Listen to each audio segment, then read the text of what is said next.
No. Not yet. It is time for an apology. Thinking of the previous chapters, the only word which comes to my mind is far-fetched. It all feels so far-fetched, and for a good reason. To clarify, in Delta Theory, we merely suggested a model. Indeed, in its closing chapter, I suggested that due to the minimal axiomatic basis of the physical logic, many of the conclusions which Delta Theory suggested should be valid to inconsistent metaphysical theories as well. Nevertheless, I explicitly confessed that I did not believe Delta Theory was necessarily correct. Nevertheless, arguably, the rational and structural manner by which Delta Theory introduced its arguments provided it with some sort of rational comfort. Furthermore, admittingly, while writing Delta Theory, I knew where I was going right from its very beginning. In contrast, this text is somewhat messy, as it does not discuss theories and possibilities. For example, in the first chapter, we suggested that the metaphysical claim, inconsistency must exist, is true, regardless of our beliefs. The same applies for inconsistent elements. This text claims to discuss real elements, which we decided to call gods, while arguably, the arguments we proposed to validate our claims appear quite literally insane. To clarify, because metaphysical inconsistency is somewhat impossible, our discussion, with respect to inconsistent elements, can only be subjective, as nothing forces us to associate inconsistent elements with gods. I keep repeating the term, the real gods, as if repeating it would somehow affirm the similarities between inconsistent elements and our common concepts of gods, while obviously, such repetitions have little to do with logical validity. Moreover, we should remember, our discussion, with respect to inconsistent elements, and the real gods, utilized arguments which Delta Theory suggested, while admittingly, we did not prove these arguments are real, meaning that they must be true to all metaphysical theories. Moreover, obviously, my personal persuasion, thinking, Delta Theory, is more valid and robust than any other metaphysical theory of which I heard, is biased. I mean, I was the one who wrote the damn thing. The problem is, Delta Theory attempted to provide explanations to things which surely exist, such as our consciousness for example, while the existence of the elements this text discusses is speculative at best. To clarify, we never met inconsistent elements. The very idea of encountering an element, which physically both exists and does not exist, is quite literally incomprehensible. In addition, we should understand, we learn our common concepts of gods through folklore. While indeed, many ancient texts may attempt to reinforce our beliefs, mostly, these texts are poetic. Such texts are so soaked with discrepancies, confronting them with a consistent terminology is at the very least strange, if not completely out of line. To summarize, inevitably, it comes down to our personal subjective choice. We need to personally decide how we want to perceive inconsistent elements, as such elements can never have only one rational definition. If we want, we can think of them as forces of nature. We can think of them as elements, which somehow cause things to happen without forming a concrete opinion with respect to their metaphysical essence. Still, can we really do that, or are we lying to ourselves? To clarify, inconsistent elements are real. They affect our reality. There are things which we would never understand, we could never hope to control, and they have no limit, apart from the limits the inconsistent paradox principle imposes. These things must exist, regardless if they are different from the God or gods we follow, and they are different from the God or gods we follow, because nothing can limit them to any single idea. We cannot trust them, they do not watch over us, and surely do not protect us. If we think we can master nature with our rationality and knowledge, we are simply wrong. Inconsistent elements are here, and eventually, they will disrupt all our attempts to sustain a perspective, where everything is safe and under our control. Metaphorically, inconsistent elements are similar to wild cards, which never cease to rig the game. Still, deciding inconsistent elements are gods is optional. If we insist, we can consider them as merely forces of nature. Nevertheless, arguably, this might not be our ideal choice. But why? Well, first, it is simply wrong, because as we just suggested, we can never define inconsistent elements properly. Secondly, considering inconsistent elements as merely forces of nature, implicitly revokes any possibility we might have to negotiate some sort of consistent arrangement with them. To clarify, indeed, we cannot force inconsistent elements to do anything. At the very best, inconsistent elements will work in our favor. Nevertheless, when we insist inconsistent elements are merely forces of nature, in actuality, we simply dismiss their significance. To explain, by considering inconsistent elements are merely forces of nature, we imply 1. There are no gods, because any element, which metaphysically is less potent than inconsistent elements, cannot possess godlike attributes, and metaphysically, no element can be more potent than inconsistent elements, because inconsistent elements are limitless. 2. The world is partly inaccessible, because inconsistent elements do not adhere to any consistent formula, regularity, or causality, and because by claiming there are no gods, or divine deities, with which we can negotiate their effects on our reality, we cannot access them through inconsistent means. Therefore, it appears, by embracing this perspective, we gain nothing. To clarify, once we decide inconsistent elements are merely forces of nature, we cannot back down and say, you know what? Okay, there is some kind of transcendent magic or gods after all. As such a claim simply means we changed our minds. Still, once we comprehend the various attributes of metaphysical inconsistency, arguably, we cannot take our common concepts of gods seriously anymore. If we do, it would imply we do not care about the things in which we believe, and if we cannot find it in our hearts to take the time and think about the things in which we believe, then honestly, we simply do not think. Nevertheless, this does not imply we cannot think of inconsistent elements as deities. We can, and arguably, considering the possible benefits such a perspective might bring, we should consider the option. Still, we should not accept this option blindly. Just because inconsistent elements are somewhat irrational, we should not completely forget our rationality, as inevitably, we are still consistent elements, and hence, our existence alongside inconsistent elements must somehow remain rational. Actually, for this reason, I chose the terminology, delta theory, suggested for our discussion, because considering delta theory is, to the best of my knowledge, the only complete consistent metaphysical theory available, meaning it is the only metaphysical theory which consistently explains the existence of both the external world and our internal mental world, it is our best option. Nevertheless, we should note any inherent flaw from which delta theory suffers will affect and defect this text as well. Still, there is a good reason why instinctively we feel so reluctant to think of inconsistent elements as gods. Because metaphysical inconsistency is so incomprehensible, intuitively, we think we can never comprehend it. We think it must forever remain chaotic, sporadic, and nonsensical. Still, arguably, such an interpretation of metaphysical inconsistency may merely reflect our own arrogance, thinking that if there is something we cannot understand, it must be nonsensical. To clarify, obviously, the metaphysical potency of something as limitless as metaphysical inconsistency goes way beyond nonsense. Nothing can limit the real gods from causing changes, whose semantic implications on our reality are neither immediate nor sporadic, and hence, some of their effects on our reality must be prolonged and might even exhibit rational reasoning. For example, some of their prolonged effects on our reality might be physical, such as the formations, destructions, and interactions between particles, planets, stars, galaxies, and the likes. Nevertheless, we have far better methods to study such topics, such as through empirical experimentation, for example. The same applies to evolution. While as we suggested in the previous chapter, the real gods can control evolution, and arguably, may have actually planned human evolution, so that we would evolve to harbor consciousnesses, and hence, provide them with the possibility to change the external world, by inflicting changes originating from our irrelevant internal mental worlds. Our knowledge in evolution grows each day, and hence, we cannot know whether what we cannot explain consistently today, we will not be able to consistently explain tomorrow.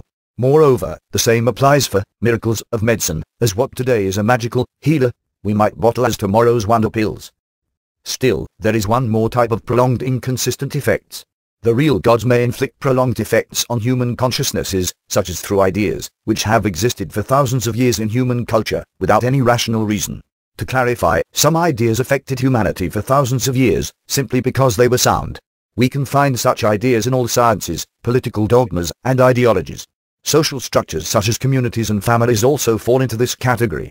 Still, this is hardly all. For thousands of years, people have followed arguably insane notions regarding strange connections and worship of divine deities. These are certainly promising candidates for prolonged inconsistent effects. Nevertheless, just as with the previous types of prolonged inconsistent effects we mentioned, there are many alternate manners by which we can explain the emergence of these concepts consistently. Actually, lately, it became somewhat fashionable to explain what used to be fantastic stories with our new scientific knowledge. We like to feel smarter than previous generations, and therefore, to achieve our sense of cognitive superiority, many subjects we used to consider as matters of faith, we dissect the bits on the anthropological surgical table. Honestly, delta theory has done this as well, explaining our fascination with concepts such as heaven, hell, and gods, as a cognitive manifestation of the completeness delta's cognitive mechanism. Furthermore, lately, some attempt to explain religious concepts with arguably stranger notions, such as ancient aliens visiting the Earth ever since biblical times. We will not discuss these notions, because frankly, it is hard to verify them. No. This text will take a different approach. To clarify, while we could analyze countless archives and ancient texts, which as we already suggested in the previous chapter, could have been fabricated by the real gods, arguably, it is simply beside the point. The truth is, religions tell us of some very strange shit. They speak of animals that can talk, gods controlling the elements, angels, demons, and the likes. It does not matter if there is a rational reason why it is like that, because inevitably, it is still very strange shit, and it is very strange shit, because the real gods allowed religions to report it as such. This does not happen all the time. For example, our historical archives hardly ever report the outcomes of historical battles as the result of divine interventions. Usually, we find detailed descriptions of the strategies used, and the courage of the soldiers, which led to victory.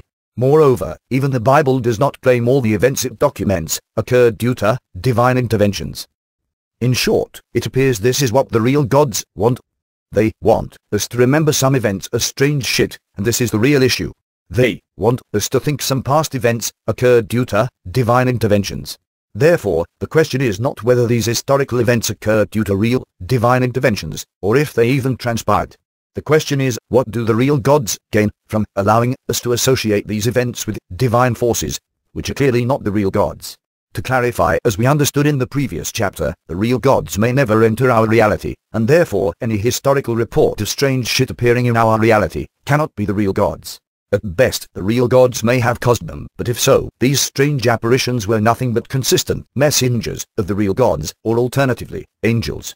Furthermore, in many cases, the real gods allow these events to remain divine for thousands of years, regardless if these religious attitudes are somewhat incompatible with contemporary technological progress.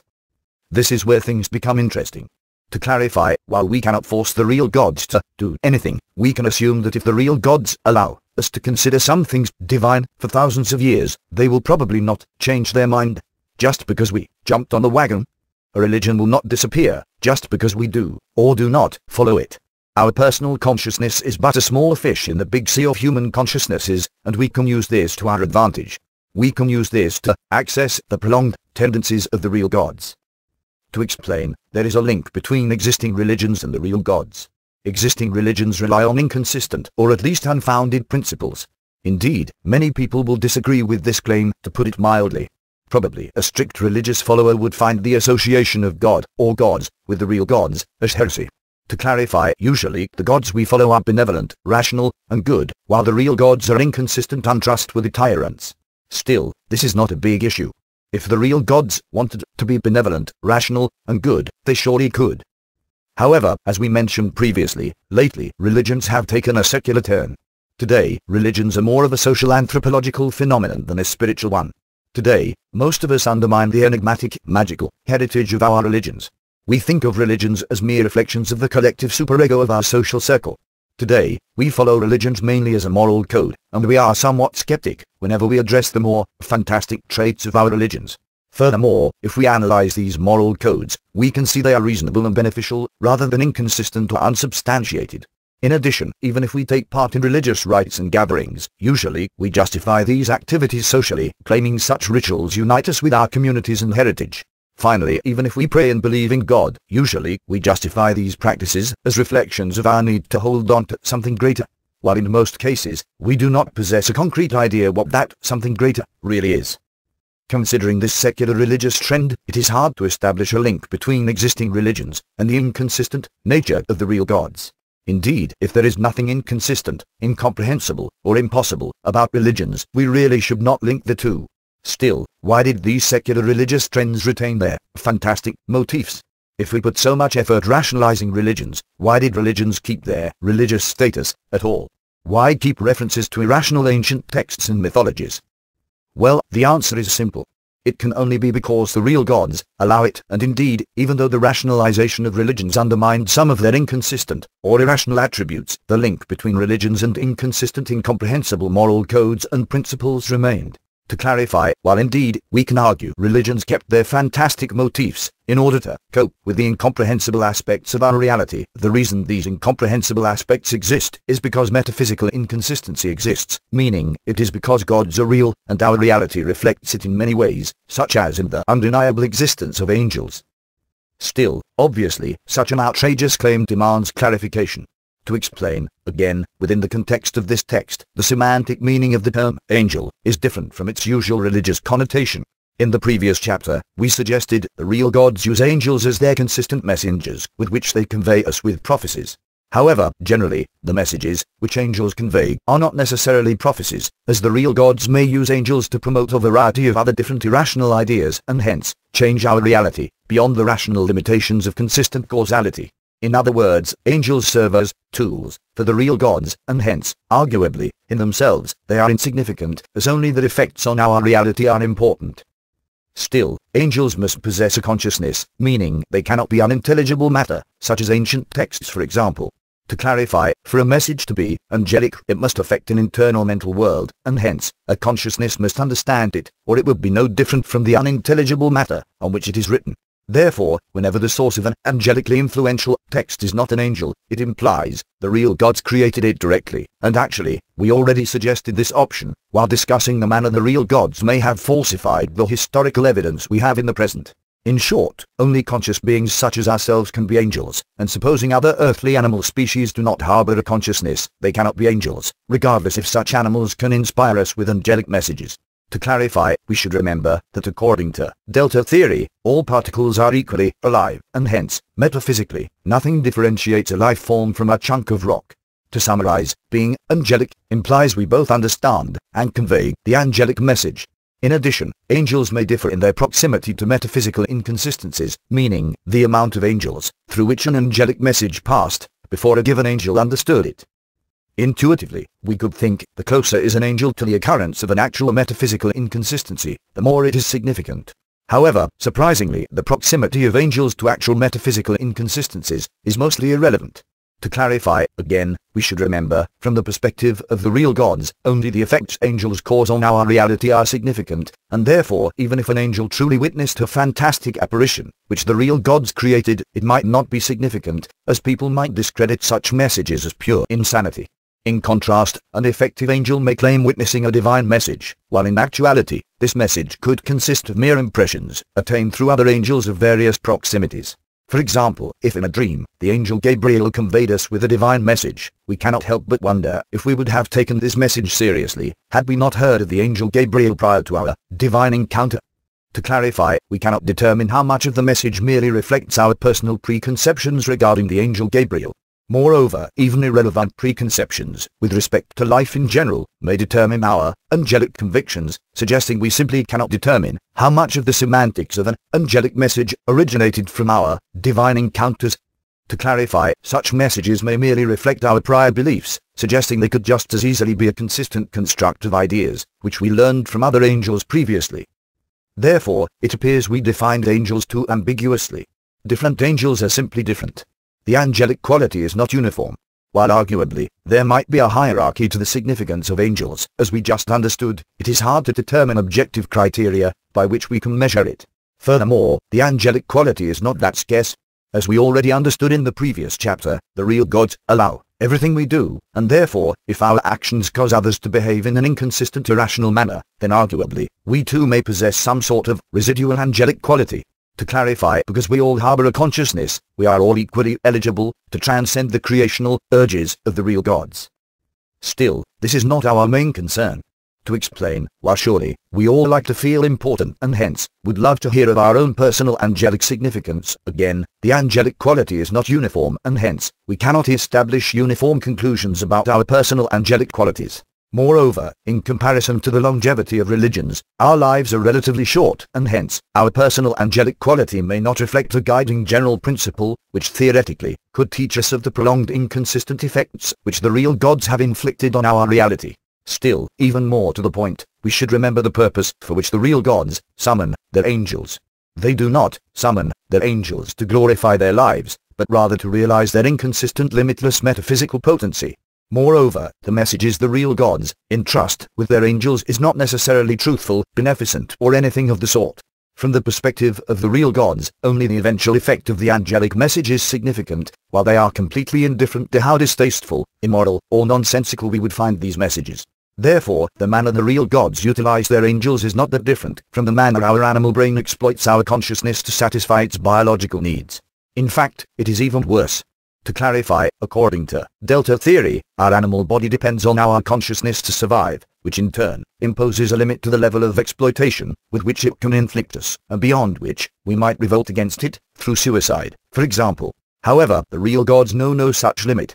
The real gods may exploit their angels to any level they find sufficient, as again, from their perspective, the consciousness of an angel is no different from any other consciousness. Moreover, because nothing ever gets out of the hands of the real gods, their angels cannot surprise them with an angelic uprising. To clarify, if angels were to revolt against the real gods, it can only be because the real gods wish it. In short, being an angel is hardly a blessing, and actually, we can find proof for this in ancient texts, such as in the repeated fleeing of biblical prophets from their angelic calling. In short, our own personal angelic quality has little to do with our decisions or merits. Allegorically, the angelic quality is ours as much as a slave owns his shackles. To summarize, both the message and the messenger are insignificant. Only collective effects are significant. Moreover, different receivers can interpret the same angelic message differently. To clarify, receiving an angelic message from one angel, let us say, Gabriel, may affect us differently than receiving it from a different angel, let us say, Lucifer. Alternatively, the aesthetic manner in which an angel appears before us might also play a factor. For example, while some would prefer to follow the words of a rational human angel, others might prefer to receive it from a magnificent dream beast. In short, the effectiveness of an angel depends on subjective factors, and hence, we cannot interpret angelic messages as objective information. Therefore, we need to broaden our perspective. We need to isolate patterns that repeatedly appear in angelic messages. We need to find repeated tendencies that emerge within large groups of people. We need to establish links between angels and masses of people, following inconsistent irrational behavioral patterns or alternatively, moralities. Only this way may we access the prolonged effects of the real gods. Therefore, we should focus only on angels who successfully formed influential social groups, movements, and religions, as ultimately, all other angels are but insignificant cogs in the great universal inconsistent machine of the real gods. Therefore, first, we should change the way we think about angels.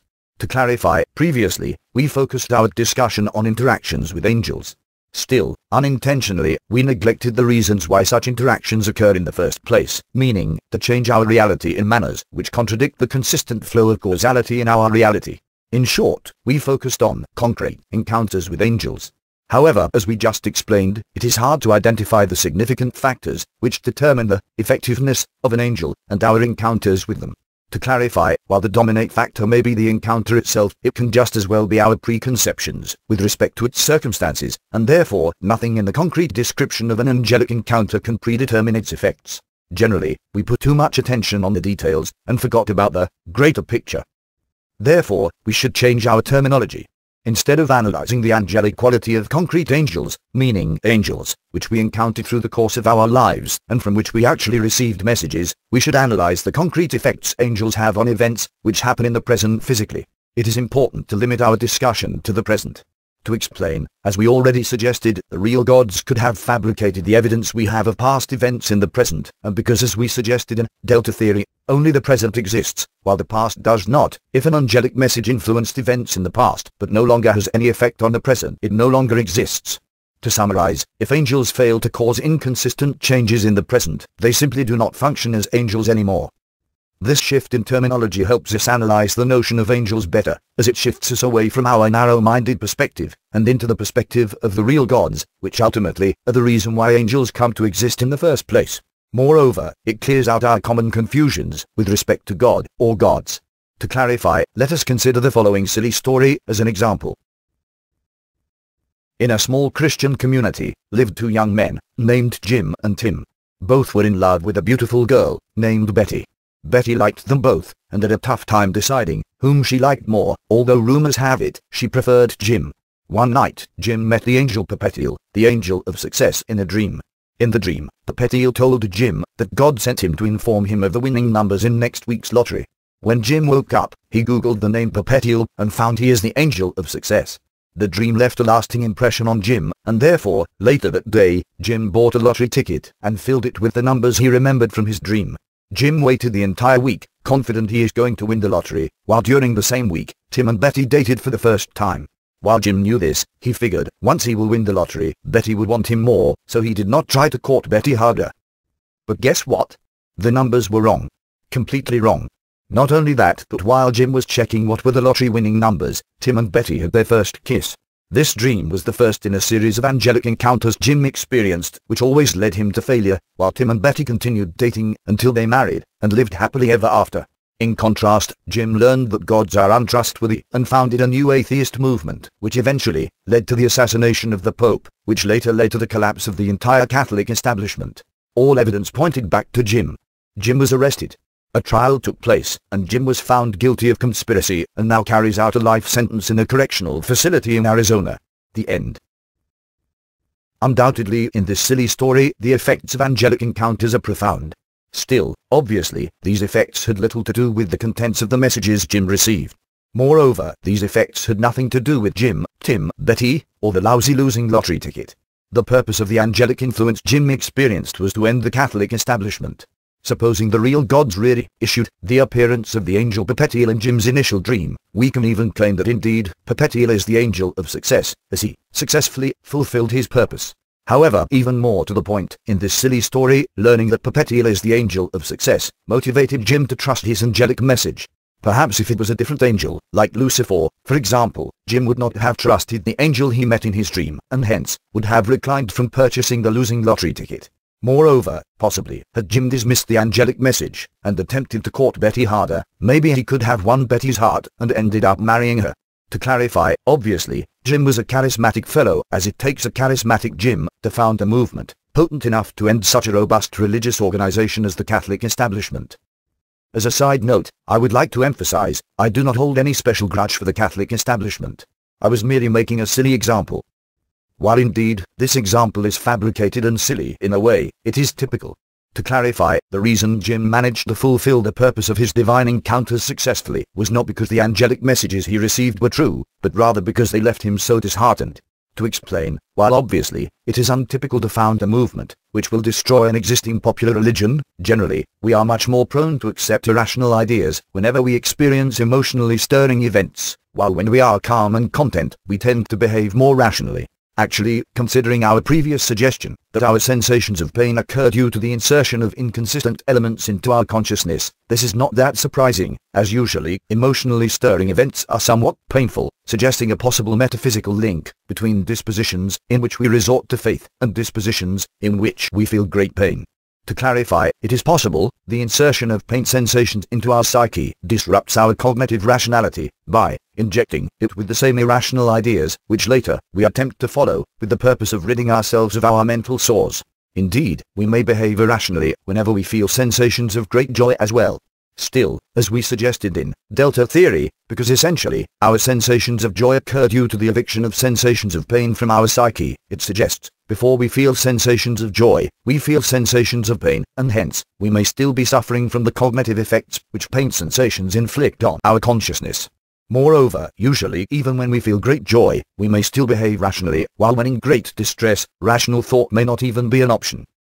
Still, regardless, generally, isolating angelic encounters from the events that preceded them reduces their effectiveness. For example, supposing Jim never knew Betty, he would have simply accepted his dreams were but dreams, which in turn would have made him pay less attention to the angelic encounters which he experienced later. Moreover, this silly story shows us that from the perspective of the real gods, the validity of angelic messages is insignificant. To clarify, supposing the first angelic message Jim received was truthful and he would have indeed won the lottery, what then?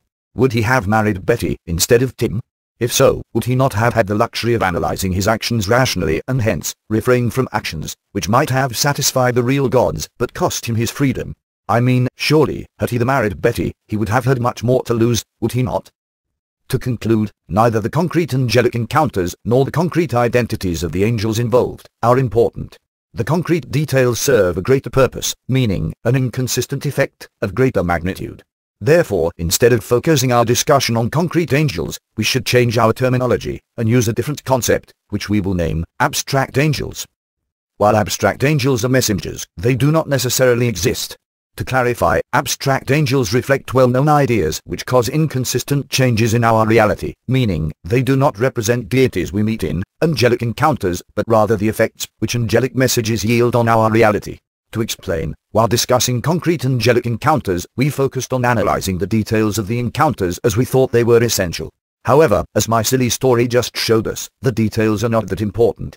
In my silly story, only the eventual effects with which Jim's angelic encounters resulted were significant. Considering this effect, meaning the fabricated collapse of the Catholic establishment, we can think of a more suitable identity to the angel, which messed with Jim his entire life, namely, Lucifer, or Satan, whatever name you prefer. Nevertheless, in my silly story, Lucifer never appeared before Jim. We derived a satanic influence because of our preconceptions as to what Lucifer represents, meaning, lies, betrayal and antagonism with the Christian Church. Lucifer is the abstract angel of this story, even though he never appeared in it concretely. Arguably, we can claim it was Lucifer all along, portraying himself as other angels. Still, when Jim dreamed the losing lottery numbers, obviously, there was no way he could have known this. While obviously, being Christian, Jim knew Lucifer even before his first concrete angelic encounter. Still, it was unnecessary for Jim to associate his angelic encounters with Lucifer, as had he associated them with Lucifer, he would have reclined from fulfilling his angelic calling, and hence, deemed the involvement of the real gods in his life pointless. While the concept of abstract angels may provide us with fruitful insights, arguably, we may wonder if there is any point to it at all. To clarify, we were discussing real gods. We explained how the real gods use concrete angels to inflict inconsistent changes in our reality, while abstract angels might not even exist. How can we allow ourselves to shift our discussion so radically? Well, indeed, abstract angels might not exist concretely. Nevertheless, the ideas which abstract angels represent certainly do exist in our reality and mythologies. Regardless if we believe the ideas abstract angels represent are invalid, they change our reality through the teachings which religions endorse and which their religious followers obey. In short, the only difference between concrete and abstract angels is that the effects of abstract angels on our reality do not depend on our first-hand encounters with them. To clarify, essentially, all the gods of which we ever heard are abstract angels. For example, if we think we met a god in our dreams, how do we know it is a god? Is it because the deity in our dreams said it is a god? Is it because in the dream world this deity performed strange fantastic feats? Usually, no. Usually, it is because prior to such dreams, the idea these gods represent already exists in our mind as abstract angels. We read about these gods. When we are in need, we pray to them, and behold, gods appear in our dreams. No introduction necessary. Still, the term abstract is troubling. To clarify, when we say something is abstract, we imply it is merely a partial scheme of an element, which in many cases cannot appear concretely. Moreover, the term abstract is virtually a synonym of the term generalization, and as we suggested in Delta theory, generalizations cannot exist in the external world. Indeed, as we suggested previously, concrete angels may appear in our dreams, and hence, nothing demands they must appear in the external world as well. Still, even if they appear only in our dreams, the reason we find concrete angels significant is because of our beliefs that their appearance in our consciousness represents encounters which we had with deities other than ourselves, and hence, we expect such concrete angels to be more than sensations in our minds, or alternatively, recurrences of the dimension of consciousness. Nevertheless, again, we should remember our initial motivations with respect to our discussion regarding angels. We are attempting to find prolonged manners by which the real gods affect our reality, and hence, arguably, the concrete existence or inexistence of abstract angels is none of our concern. To clarify, an idea in our minds can change the way we behave, regardless if it is valid, just as in my silly story, Jim bought the lottery ticket, regardless of the incorrectness of the lottery numbers he dreamed. So why are we so reluctant to accept the concept of abstract angels? Well, arguably, we can summarize the reason we tend to reject it with the phrase, seeing is believing. To clarify, because concrete angelic encounters actually occur in our lives, we tend to accept the validity of the angelic messages we receive in them. Still, as we suggested in the previous chapter, any message, which the real gods transcend to us through angels, is at the very least partial, if not completely false or misleading, as the real gods do not suggest any single, ultimate truth. Any message, with which an angel may convey us, another angel is bound to contradict, somewhere along the course of history.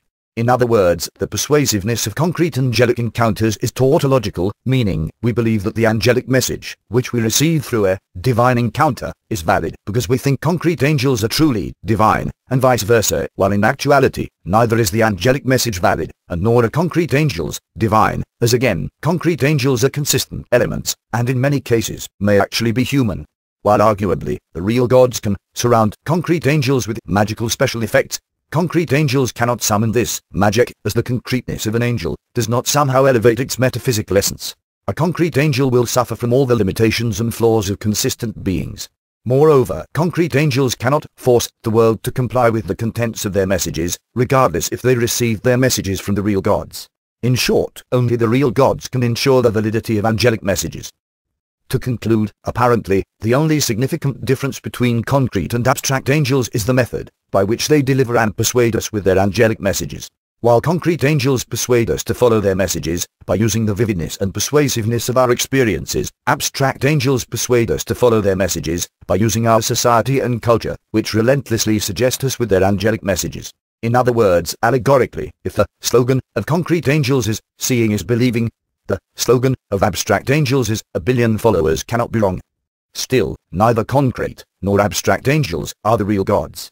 While angels may persuade us they possess superior godlike attributes, in many ways, it is but a trick of oratory, which the real gods utilize, causing us to follow these messages, even if they contradict our common sense. To clarify, because we believe angels are metaphysically superior, we believe their messages must be valid, regardless if we can understand why, or understand them at all. Nevertheless, considering this, analyzing abstract angels may provide us with a greater access to the inconsistent tendencies of the real gods. But why? Well, abstract angels require masses of followers to deliver their effects.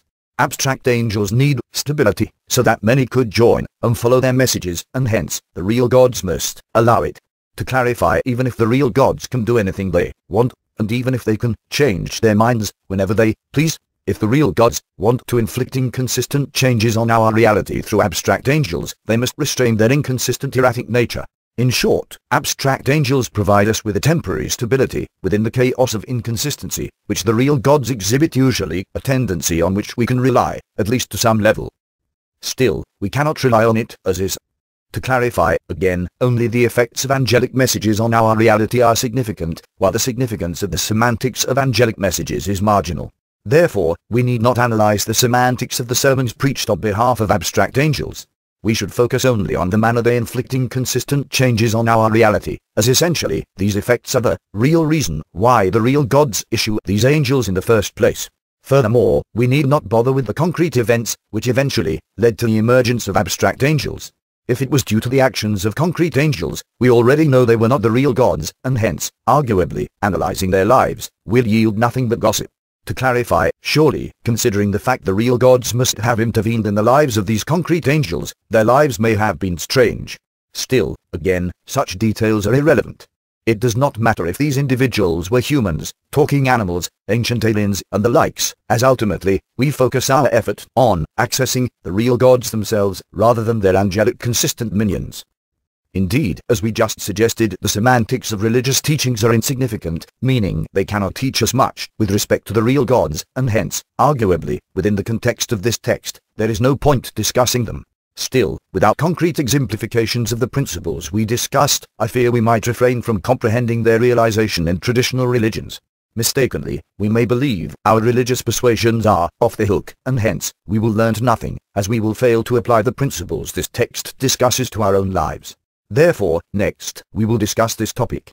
Still, I should note that just as in delta theory, we proposed merely one metaphysical explanation to the universal laws of physics, and the manner our cognitive capabilities evolved, the review we shall conduct next is but one possible interpretation to existing religions, and in no way am I implying it is necessarily correct. Moreover, just as in delta theory, we stressed that regardless if the metaphysical explanations we suggested for the universal laws of physics and the manner our cognitive capabilities evolved were correct or not, our possible mistakes should not suggest our metaphysical foundation, meaning the physical logic, was invalid. The same applies to this text. Regardless if there are more exact interpretations to the teaching of existing religious persuasions, supposing we keep our discussion both consistent and rational, these alternate interpretations should not contradict our conclusions with respect to metaphysical inconsistencies and the real gods, which we suggested in the previous 2 chapters. To clarify, being understandable enough to inherit us with well-defined moralities, the gods, of which religions speak in their teachings, cannot be the real gods.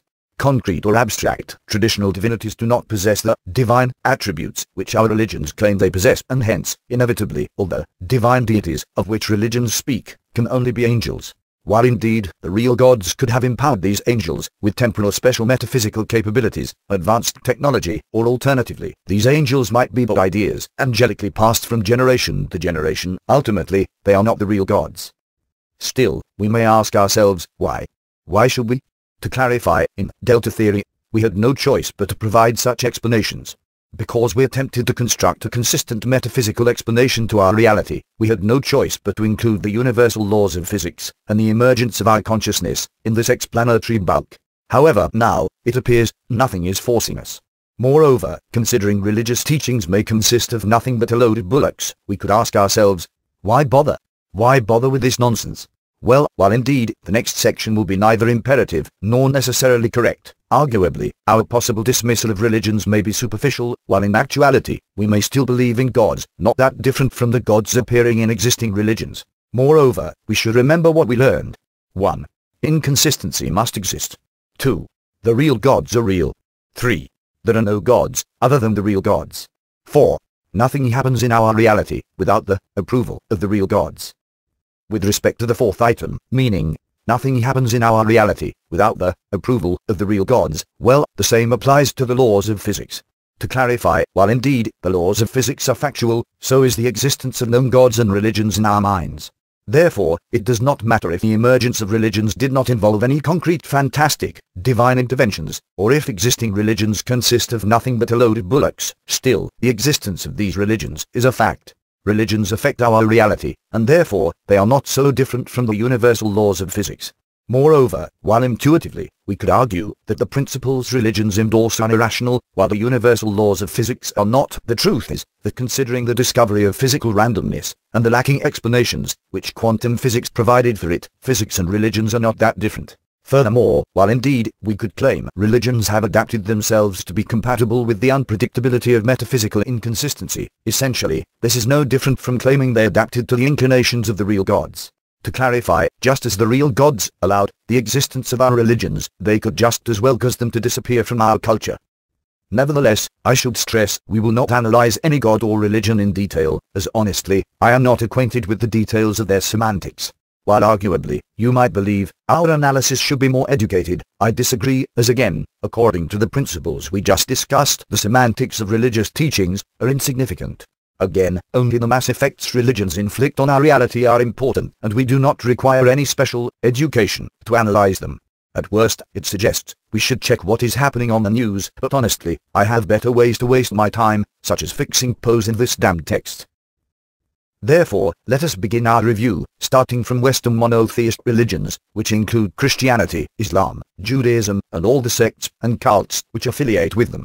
I chose to review the Western monotheism religions first, as today, these are the most widespread religions, and because it is the type of religion I know best, having been born to a Jewish family, even if personally, I do not believe in, or practice, the Jewish religious teachings. We can easily confuse the Western monotheist God with the real God. Just like a real God, the Western monotheist God is limitless and timeless, omniscient and omnipotent. Still, some of the attributes of the Western monotheist God are somewhat incompatible with our conclusions with respect to metaphysical inconsistencies, or alternatively, the real gods, with the most noticeable difference being its partiality. To clarify, all Western monotheist religions demand we adhere to the moral codes, which their teachings suggest, and with which failure to comply deems us sinners. While indeed, some Western monotheist religious communities may ignore the existence of sinners within them, such as in most Western Christian states, other, more strictly religious communities, may demand the execution of religious sinners, such as in some fundamental Islamic states. Still, regardless of their level of tolerance, all Western monotheist religions agree, behaving in a manner opposite to their teachings is not the will of God. Therefore, the Western monotheist God cannot be a real God, because as we already concluded, nothing ever occurs in our reality without the approval of the real gods, and hence, if sinners exist in our reality, it implicitly suggests the real gods want it. Moreover, as we suggested in the previous chapter, the limitlessness of metaphysical inconsistencies spans beyond any morality, and hence, potentially, the real gods want the emergence of any morality, as brutal or distasteful as it may be. Still, we should remember, we are life forms, and therefore, the moral codes, which govern us as communities, must adhere to the limitations all ecosystems face, and hence, some moralities may deem the communities embracing them evolutionarily inferior or self-destructive, and which other, more socially robust communities, can easily destroy or assimilate. Therefore, there might be pragmatic limitations to the types of moralities which could prosper in our reality. For example, if a moral code would demand all its followers must commit suicide, then obviously, it could not prosper. Nevertheless, we should remember, the real gods are limitless, and therefore, if they wish it, theoretically, they can obvert the social evolutionary demise of any culture or social group. In short, we cannot associate the successfulness of the Western monotheist religions with cultural or conceptual superiority or backwardness. Another issue, which exemplifies the differences between the Western monotheist God and the real gods, is the lacking manner by which Western monotheist religions address their coexistence alongside other religions. Not only do other, non-monotheist religions exist, such as polytheism, paganism, and Hinduism, but Western monotheism is itself divided into different religions, meaning Christianity, Islam, Judaism, as well as subdivisions, sects and cults. Indeed, we can claim that arguably, the differences between these subdivisions are insignificant, as essentially, they merely reflect different skins of the same divine deity, or alternatively, different angels, which the same real God issued. However, such a suggestion fails to explain how and why this unifying divine deity would allow the unfolding of historical events, such as the Crusades, which involved a bloody war between two sibling religions, meaning Christianity and Islam, or the calls we hear today for jihad against Judaism and Christianity by radical Islamic religious sects. Indeed, we can argue that these merely reflect hostile misinterpretations of the teachings of Western monotheist religions, which usually are both peaceful and tolerant. Nevertheless, the real gods allow these misinterpretations to both exist and change our reality. If the Western monotheist God was a real God and did not want these religious wars, obviously, these hostile misinterpretations would never flourish. Furthermore, we should note the real gods even allow the coexistence of Western monotheism alongside religions which explicitly antagonize Western monotheism, such as Satanism and paganism. Nevertheless, the low presence and influence of this opposition clearly shows the real gods prefer Jesus over Satan. To clarify, even if hysterically, we believe there is a global conspiracy in which quasi-satanic secret societies, such as the Freemasons for example, are controlling our reality. Still, most people follow the Western monotheist religions, rather than their theological adversaries, and therefore, angelically, Western monotheism is much more influential on our reality. Furthermore, apparently, today, the real gods allow the popularity of secularism to rise. I mean, take this text for example. Obviously, the real gods must have allowed me to write it without suffering from religious prosecution. To clarify, today, Western monotheist religions treat infidels in an elitist manner, claiming faith is a quality we must earn. Still, considering our previous conclusions, such claims are simply invalid, as the real gods determine practically every little thing we do, think or believe. In short, we marginalize religions because the real gods want it. And therefore, regardless if Western monotheism may claim we are infidels or sinners, ultimately, for the real gods, these terms are meaningless, as we can never do anything against their will. To conclude, the Western monotheist God is not a real God, or alternatively, we can claim the Western monotheist God is a real God, which refrains from telling us the whole story. Still, the principles which Western monotheist religions dictate do not support such claims, as they persistently demand we adhere to the well-defined moral codes they suggest, while again, the real gods are incomprehensible. Nevertheless, arguably, there might be a reason why the Western monotheist God is somewhat similar to a real God. Still, to understand this reason, we need to stop searching for a link between them and instead deduce the purpose which the Western monotheist religions serve for the real gods, considering what we know of our reality. To clarify, usually, most Western monotheist religious followers do not base their faith on their personal paranormal experiences. While possibly in biblical times concrete angels indeed performed fantastic feats, which eventually led to the formation of the Western monotheist religions, apparently, today, it no longer occurs. To clarify, indeed, we have records of miracles of science, which arguably may represent new such fantastic manifestations of the metaphysical potency of the real gods. Still, somehow, such miracles fail to initiate new significant religions, which potentially could question the dominance of the Western monotheist religions. Instead, the Western monotheist religions suggest us with the idea that the divine truth has little to do with our concrete experiences. In short, it appears, Western monotheist religions provide a framework for the real gods, with which they can inflict inconsistent changes on our reality by suggesting a perspective from which potentially the tiniest angelic innuendo could radically disrupt our lives. For example, if in a dream, God, Jesus, an angel, or a saint would tell a strict Christian to perform an action which does not fundamentally contradict the principles of Christianity, this person would surely comply, without questioning the rationale behind such angelic request. In other words, Western monotheism overrides our instinctive skepticism and common sense, and puts us in a ready-for-irrational action mind state. This is true to Judaism, but even more to Christianity and Islam, where almost all the rewards they promise us for following the laws of God, we are to receive in the afterlife. Not all religions are like this. For example, polytheist religions attempt to establish an immediate link between the actions we perform and the rewards we receive during our lives. However, in contrast, in Western monotheism, the more we are persistent in following our religious persuasion, while failing to receive rewards for our religious dedication during our lives, the more righteous and good we become. Moreover, this irrational perspective reaches disturbing levels, causing us to think that dying for our religious dedication renders us martyrs or saints.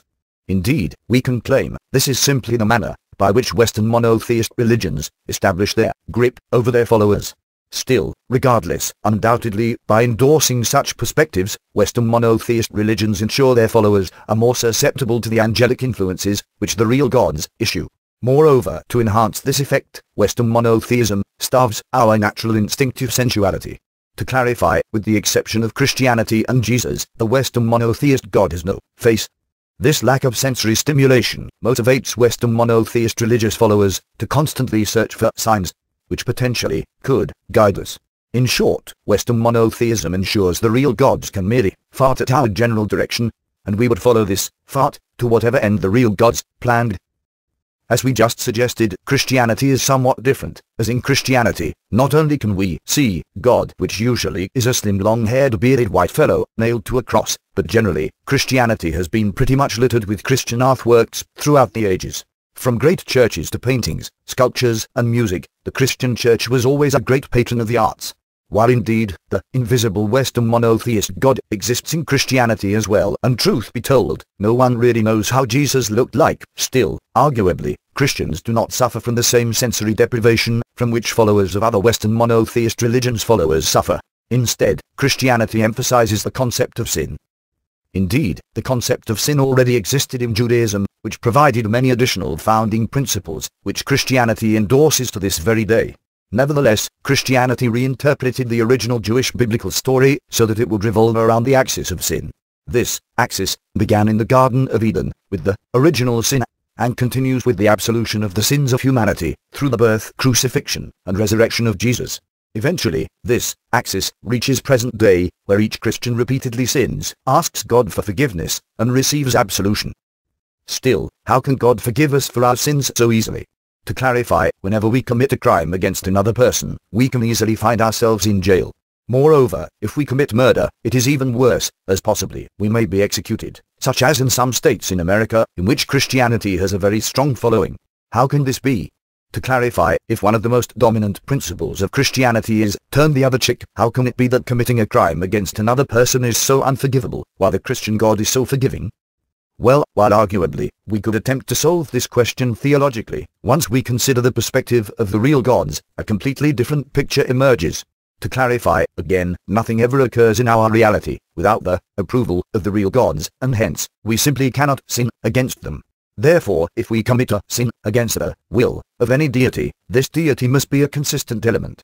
To explain, again, inconsistent elements are timeless, and hence, for an inconsistent element, the time at which we perform an action, be it sin, or helping an old woman cross the street, is as meaningful or surprising as any other time.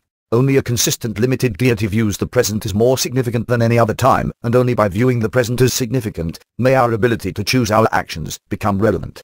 However, again, as we already concluded in the previous chapter, if metaphysically a deity is consistent, it is simply not a real God. Therefore, at most, the Christian God is an angel. Still, if the Christian God is an angel, we cannot sin against it, as theoretically, we can only sin against the real gods. To clarify, if we do something against the will of a consistent deity, it is merely a crime.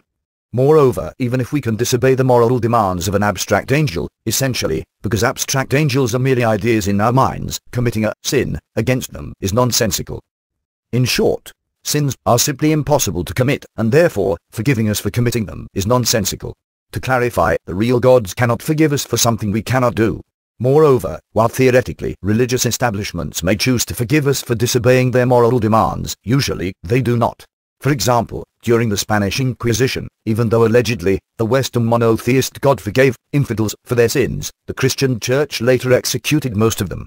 The Western monotheist God did not forgive the infidels, as they could not sin against the Western monotheist God in the first place, and neither did the Church forgive them for their crimes against it.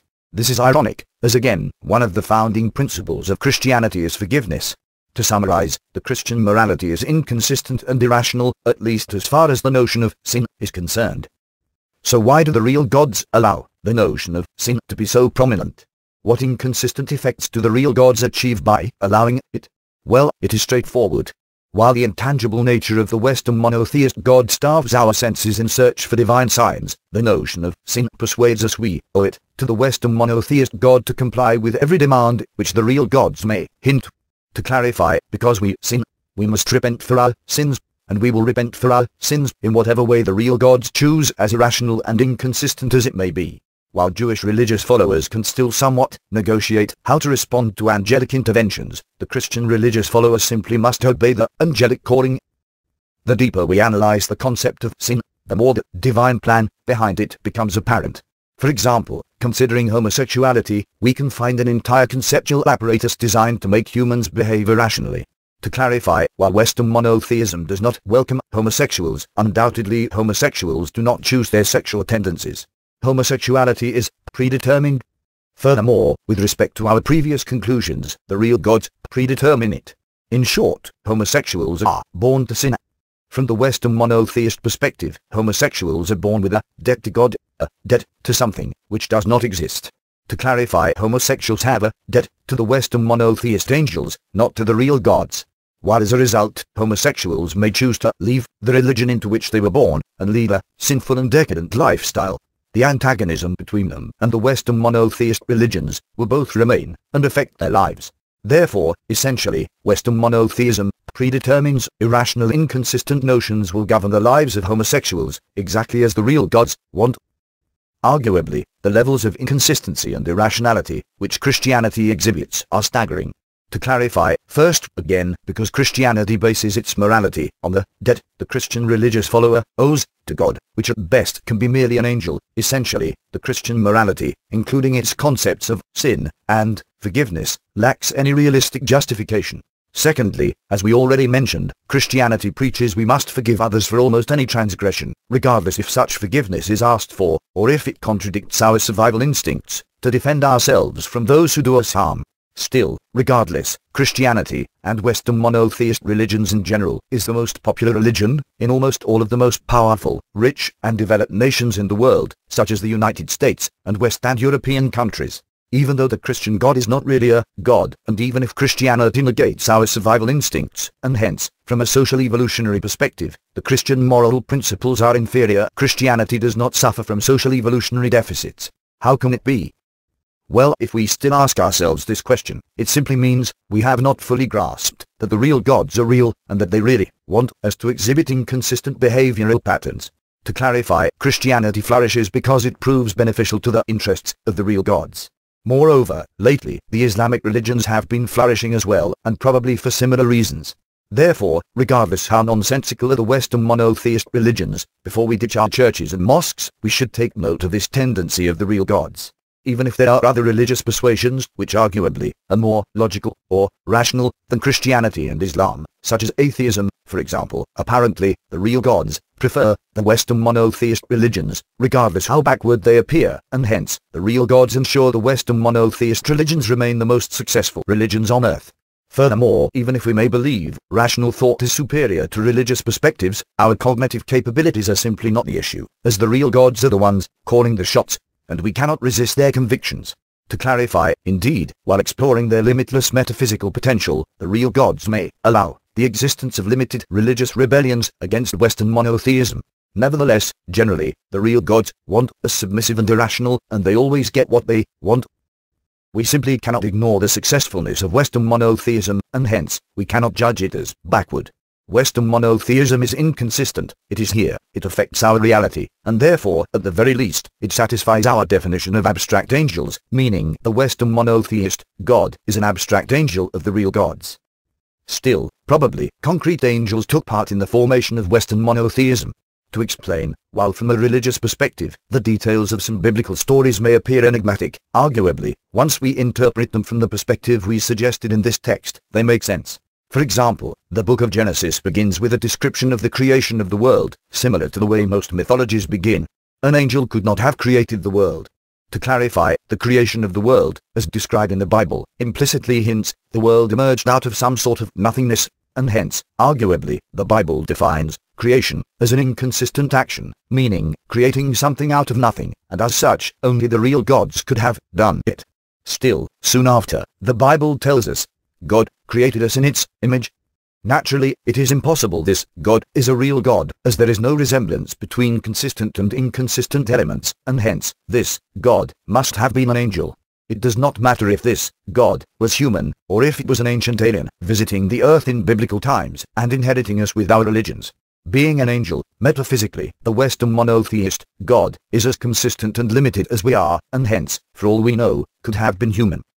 Several chapters after, the Western monotheist God continues to exhibit consistent characteristics.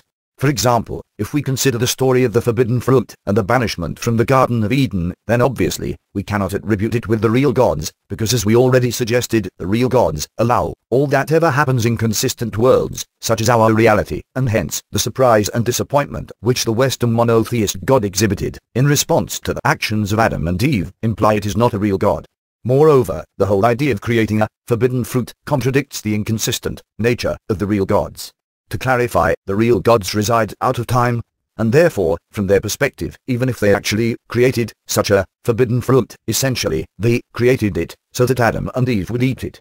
Furthermore, generally, any moral prohibition which the Western monotheist God imposes us with shows it is not a real God. To clarify, the real gods do not require prohibitions, as the real gods know what will and will not happen, and again, they have no problem changing our reality in manners we will find distasteful, regardless if the reason we find them distasteful is exactly because they contradict the words of God.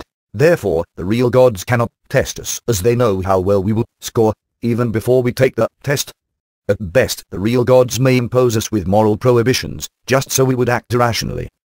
Still, we could argue, the stories appearing in the book of Genesis are allegorical, and that in actuality, they attempt to tell us the truth through the use of metaphors. For example, we can argue that the forbidden fruit is merely a metaphor which comes to explain the manner in which evolution connected our cognitive capabilities with the manner our animal body inflicts sensations of pain into our psyche, similarly to the manner Delta theory suggested. Moreover, we can argue that the snake appearing in the story of the Garden of Eden are these sensations of pain, or alternatively, the administration of inconsistent elements into our consciousness, which both increases our cognitive capabilities, as well as condemns us to feel sensations of distress. Actually, we can even claim that our creation in the image of God merely suggests the real gods created us according to one image of the real gods, namely, the image of the angel, which conveyed the biblical text to our ancestors. Nevertheless, even if that was true, again, the real gods do not adhere to any single morality, and hence, the Western monotheist God simply cannot be a real God. To clarify, again, metaphysically, the real gods simply do not adhere to any single morality, and hence, the morality with which the Western monotheist God inherited us must have spawned from the mind of a consistent deity, meaning an angel. Arguably, the similarities between the real gods and the Western monotheist God suggest the Western monotheist God was aware of what it takes to be a real God. Still, being merely an angel, somehow, it failed to meet the standards of the real gods. Moreover, supposing the Western monotheist God was indeed an angel, and supposing this angel understood the inconsistent nature of the real gods, then arguably, this can explain why many times historical events transpired differently from the path it wanted, resulting with the punishments, which according to the Bible, the Western monotheist God inflicted on our world, such as the Great Flood, or the destruction of Sodom and Gomorrah. Moreover, arguably, this can explain why the Western monotheist God waited for so many years before founding its own religion, as by both knowing the limitless metaphysical potency of the real gods, while knowing it is not one of them. Surely, the Western monotheist God was aware of the pointlessness of such a suggestion. Moreover, considering the years over which the biblical text unfolds, if indeed the Western monotheist God was a concrete angel, then arguably it could not have lived for so many years, suggesting that in actuality the Western monotheist God could have consisted of an entire school of concrete angels, all perfectly aware of their limited consistent limitations. In short, considering these hypotheses, it is not surprising that even though Western monotheism has been so successful in the last 2,000 years, and even if the real gods found the angel, or angels, responsible for the formation of Western monotheism beneficial, they had no problem leaving this angel, or angels, out in the cold, with events occurring differently from the manner its angelic messages suggested. Therefore, arguably, the life story of the Western monotheist God, or better said, angel, or angels, was not that different from the somewhat tragic life stories of all prophets and religious leaders appearing in the Bible, such as Moses, whom the Western monotheist God restricted from entering the Promised Land, and probably the same applies to all concrete angels. To clarify, if you remember, in the previous chapter, we were wondering what concrete angels feel when they think of their own origins. Now we know. Disappointment. To explain, regardless if the real gods summon their angels to deliver their messages, and regardless if delivering these angelic messages serves the purpose for which the real gods issue them. Essentially, this is where the divine contract ends. The real gods do not care for their angels, which from the perspective of the real gods are but disposable tools. Arguably, we could think the cold shoulder which the real gods show their angels could explain the biblical stories with respect to Satan and the fallen angels. Still, because as we suggested the Western monotheist God is an angel, Satan did not rebel against the real gods, but rather against merely another angel. Moreover, because angels are consistent elements, they do not have the liberty to act against the wishes of the real gods, as in many ways we can claim the inconsistent paradox principle prevents it. Still, we should note that as an abstract angel, meaning as an idea which provokes us to change our reality inconsistently, the devil always took a marginal role, as apparently it is simply less instrumental for the real gods. Actually, it is not that surprising, as essentially, the worship of Satan suggests we adhere to our primal animal urges, while arguably, the reason the real gods find us instrumental is exactly because we are different from all other earthly animal species. To clarify, the real gods require our cognitive capabilities to inflict intelligible inconsistent changes on the external world, while our primal animal urges are common to all animals in the earthly animal kingdom, and therefore, from the perspective of the real gods, nothing marks us special in that sense. To summarize, while angels cannot fight the real gods, they certainly can fight each other, and have done so in the past, such as for example, during the Christian Crusades, when Christianity fought against Islam, for religious reasons. In short, metaphysically, there is no distinction between angels and fallen angels, including the official Western monotheist God, and because inevitably the real gods give a cold shoulder to all of their worldly angels, we can argue that all worldly angels are fallen. Arguably, the concrete angels appearing in our dreams may not suffer from such fate. Still, it is hard to determine whether these dream angels possess a consciousness, and therefore, it is possible the angels appearing in our dreams are not angels at all, as they might be merely figments of our imagination. Still, as we already mentioned, even if we ignore the mythological clash between Satan and the Western monotheist God, again, throughout history, there were repeated clashes between the different strands of Western monotheism. Actually, this shows yet another contradictive trait of the Western monotheist God. To clarify, if we consider the biblical story of the Tower of Babylon, apparently, the Western monotheist God does not like it when humans consolidate with a single agenda, contrary to the founding principle of Western monotheism, which determines there is but one God and hence, but one true religion, which all humanity should follow. While arguably, we could claim, the Western monotheist God exhibits this inconsistency, exactly because it is a real God. This ambiguity does not reflect in the Western monotheist religions, which exhibit confidence in the clarity and validity of their God.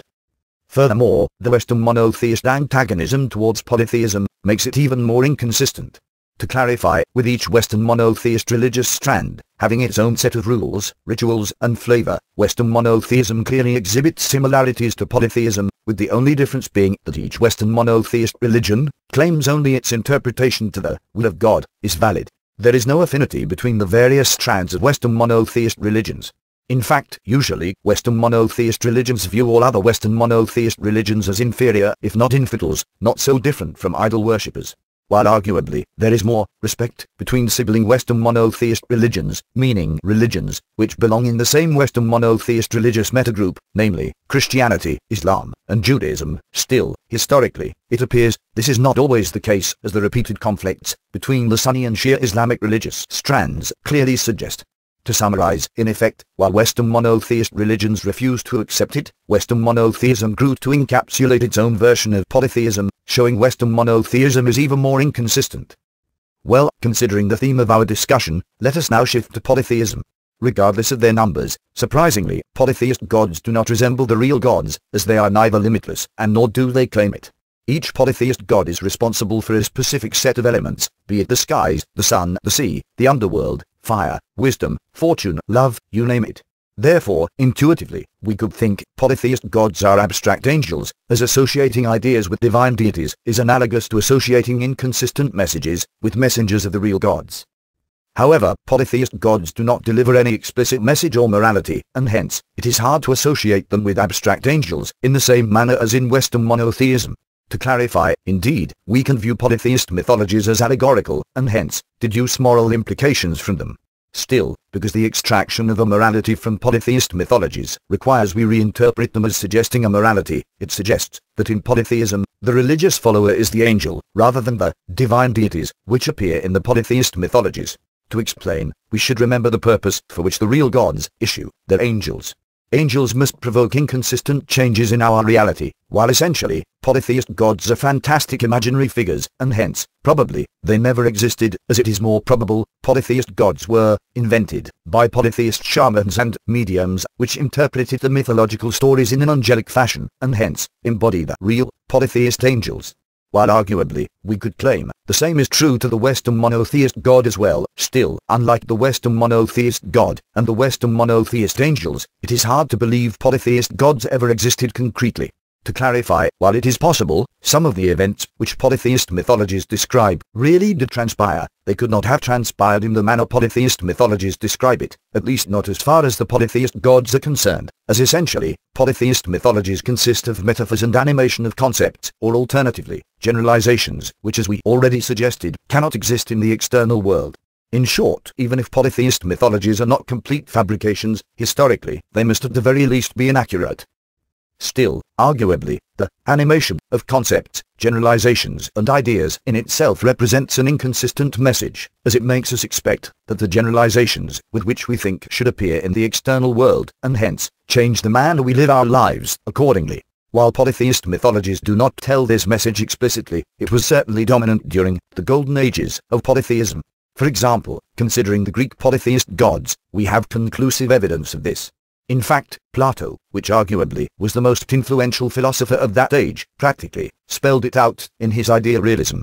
To clarify, in his cave allegory, Plato explicitly claimed, only ideas exist, while the physical manifestations we sense do not. Therefore, while it is hard to correlate the mythological descriptions of polytheist gods with actual historical events, similarly as with Western monotheism, the ideas which polytheism represented clearly affected polytheist culture, causing it to inflict inconsistent changes on the reality of those ancient times. Indeed, it is possible that similarly to many contemporary suggestions, polytheist mythologies are but misinterpretations of historical events in which ancient aliens intervened in the development of human culture. Still, even if this hypothesis is indeed the truth, it is simply beside the point.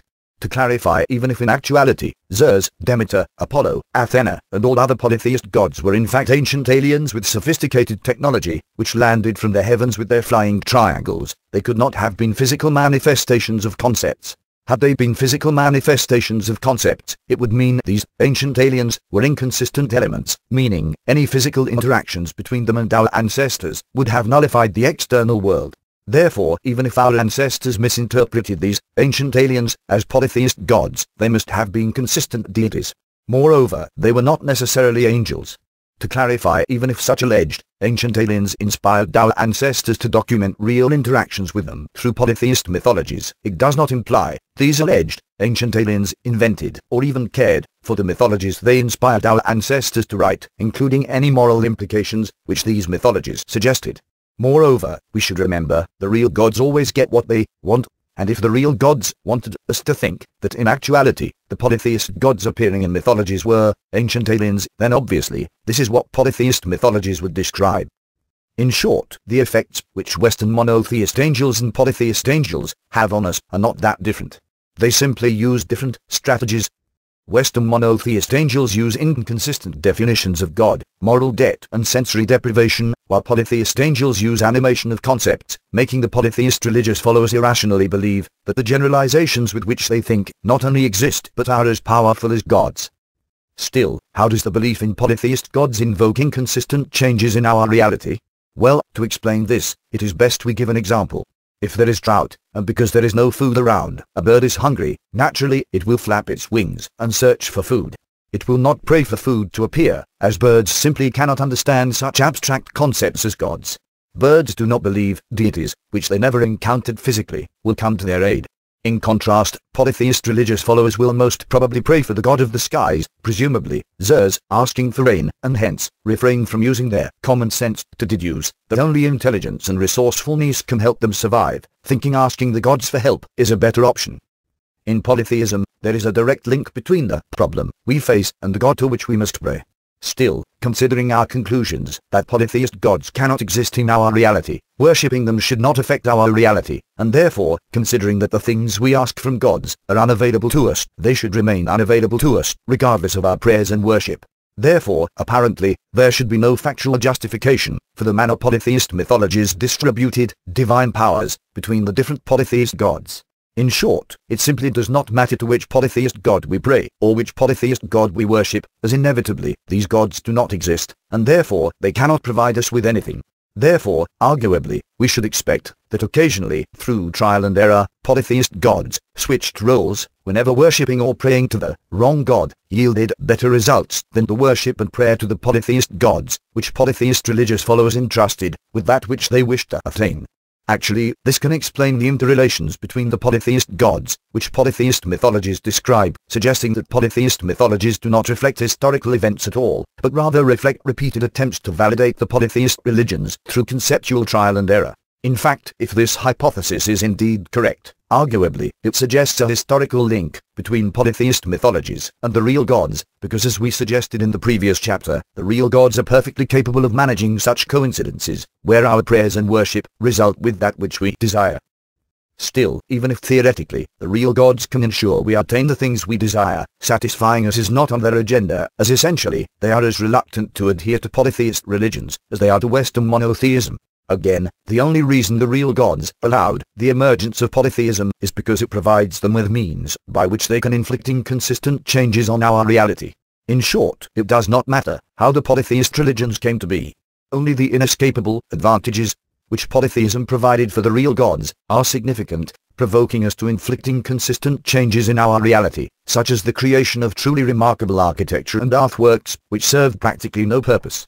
To clarify, without the influence of the polytheist irrational persuasion, arguably, our ancestors would never have bothered to create them. Polytheist religious rituals are yet another manner by which polytheism provokes polytheist religious followers to act in irrational manners. For example, using mind-altering substances, shamans put themselves through completely unintelligible mind states, speaking such nonsense, which arguably, without the support of polytheist religious establishments, no one would take seriously. Still, because the real gods genuinely want us to behave irrationally, they allowed the existence of such backing polytheist establishments for thousands of years. To clarify, as we already suggested in the previous chapter, the real gods do not require we use narcotics to affect us, and neither do they require the help of crazy shamans speaking on their behalf. They merely require our acceptance to behave in manners which contradict our common sense, and they achieve this goal through the faith which polytheist religious followers entrust with the polytheist religious establishments. Arguably, polytheism is a thing of the past, as Western monotheism has replaced polytheism in most parts of the world. However, polytheism still exists in Far Eastern religions, and arguably, it still exists in the Western world, with a new, somewhat more fashionable name meaning paganism. In addition, arguably, even Western monotheist religions reflect relics of our polytheist heritage, as almost all Western monotheist religious followers are aware of their polytheist Hellenistic roots. Moreover, with respect to the evolution of Western monotheism, the introduction of saints and angels, each with its own story and conceptual association, clearly reflects polytheist characteristics. For example, Christians associate specific saints and angels with specific virtues and somewhat magical capabilities, such as healing the sick, for example. While indeed, Christians believe the Western monotheist God empowers the divine powers of these saints and angels, still, obviously, they do not believe the Western monotheist God empowers the vast Western monotheist ensemble of demons. Furthermore, as we already suggested, arguably, the division within Western monotheism into different religious strands, sects, and cults reflects yet another manifestation of polytheism. Still, today, undoubtedly, Western monotheism is more dominant than polytheism. Actually, it is not that surprising. Indeed, we cannot put words in the mouths of the real gods, and therefore, we cannot determine the exact reason why it is so. Still, polytheism demands much more of the real gods. To clarify, in polytheism, we constantly test our gods.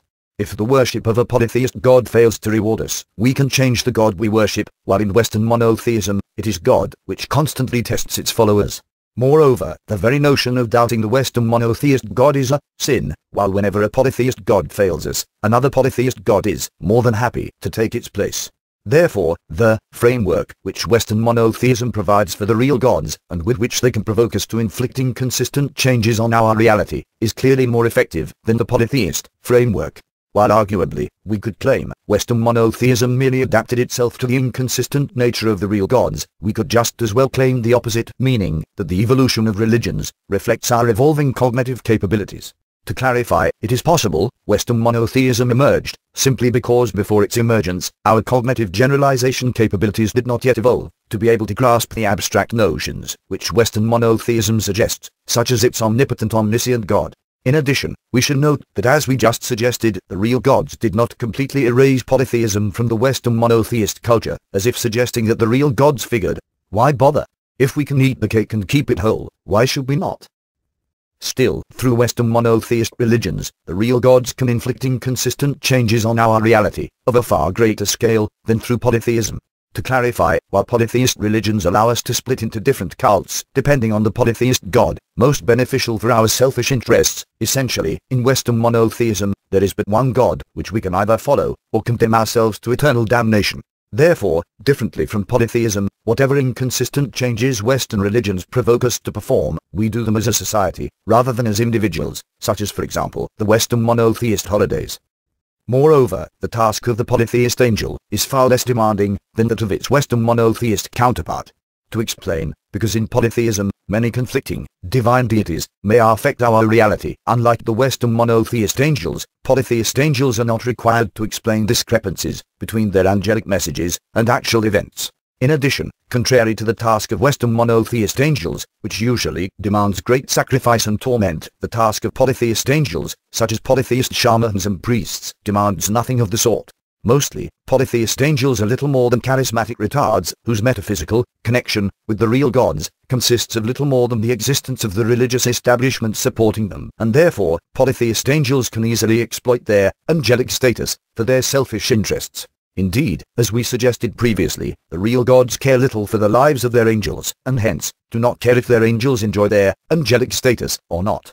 However, because usually, Western monotheist angels do not enjoy their angelic calling, and because Western monotheism proves so beneficial to the real gods, arguably, it is possible that to appease the resentment of the Western monotheist angels toward their joyful polytheist counterparts, the real gods allowed the prosecution of polytheism by monotheist religious followers, as it is possible. Without such prosecution, the Western monotheist angels simply refuse to adhere to their divine calling.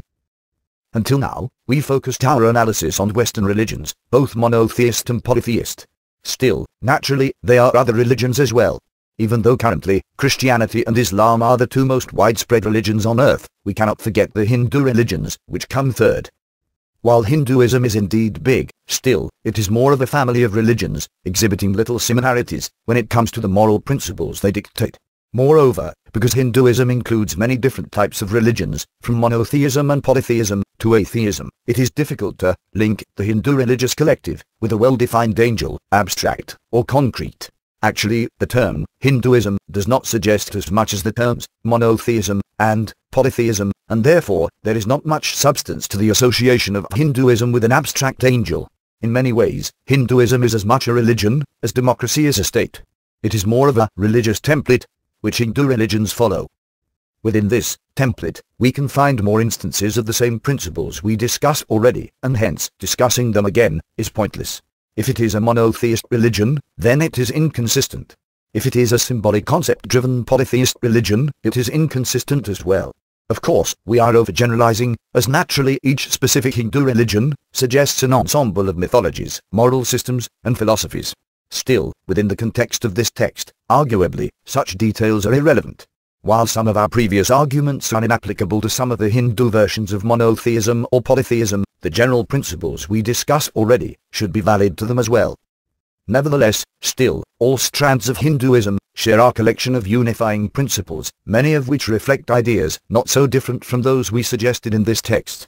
For example, we can claim that the concept of the eternal Atman reflects the inconsistent paradox principle, namely, that the real gods cannot nullify dimensions, such as the contingent dimensions, which compile our internal mental world. Furthermore, we can argue that the religious tolerance of Hindu religions, allowing the coexistence of different, perhaps contradictive beliefs, under the unified Hindu umbrella, reflects the Hindu acceptance to the concept that the real gods may appear in any face they may choose, regardless if semantically these various manifestations of the divine may contradict each other.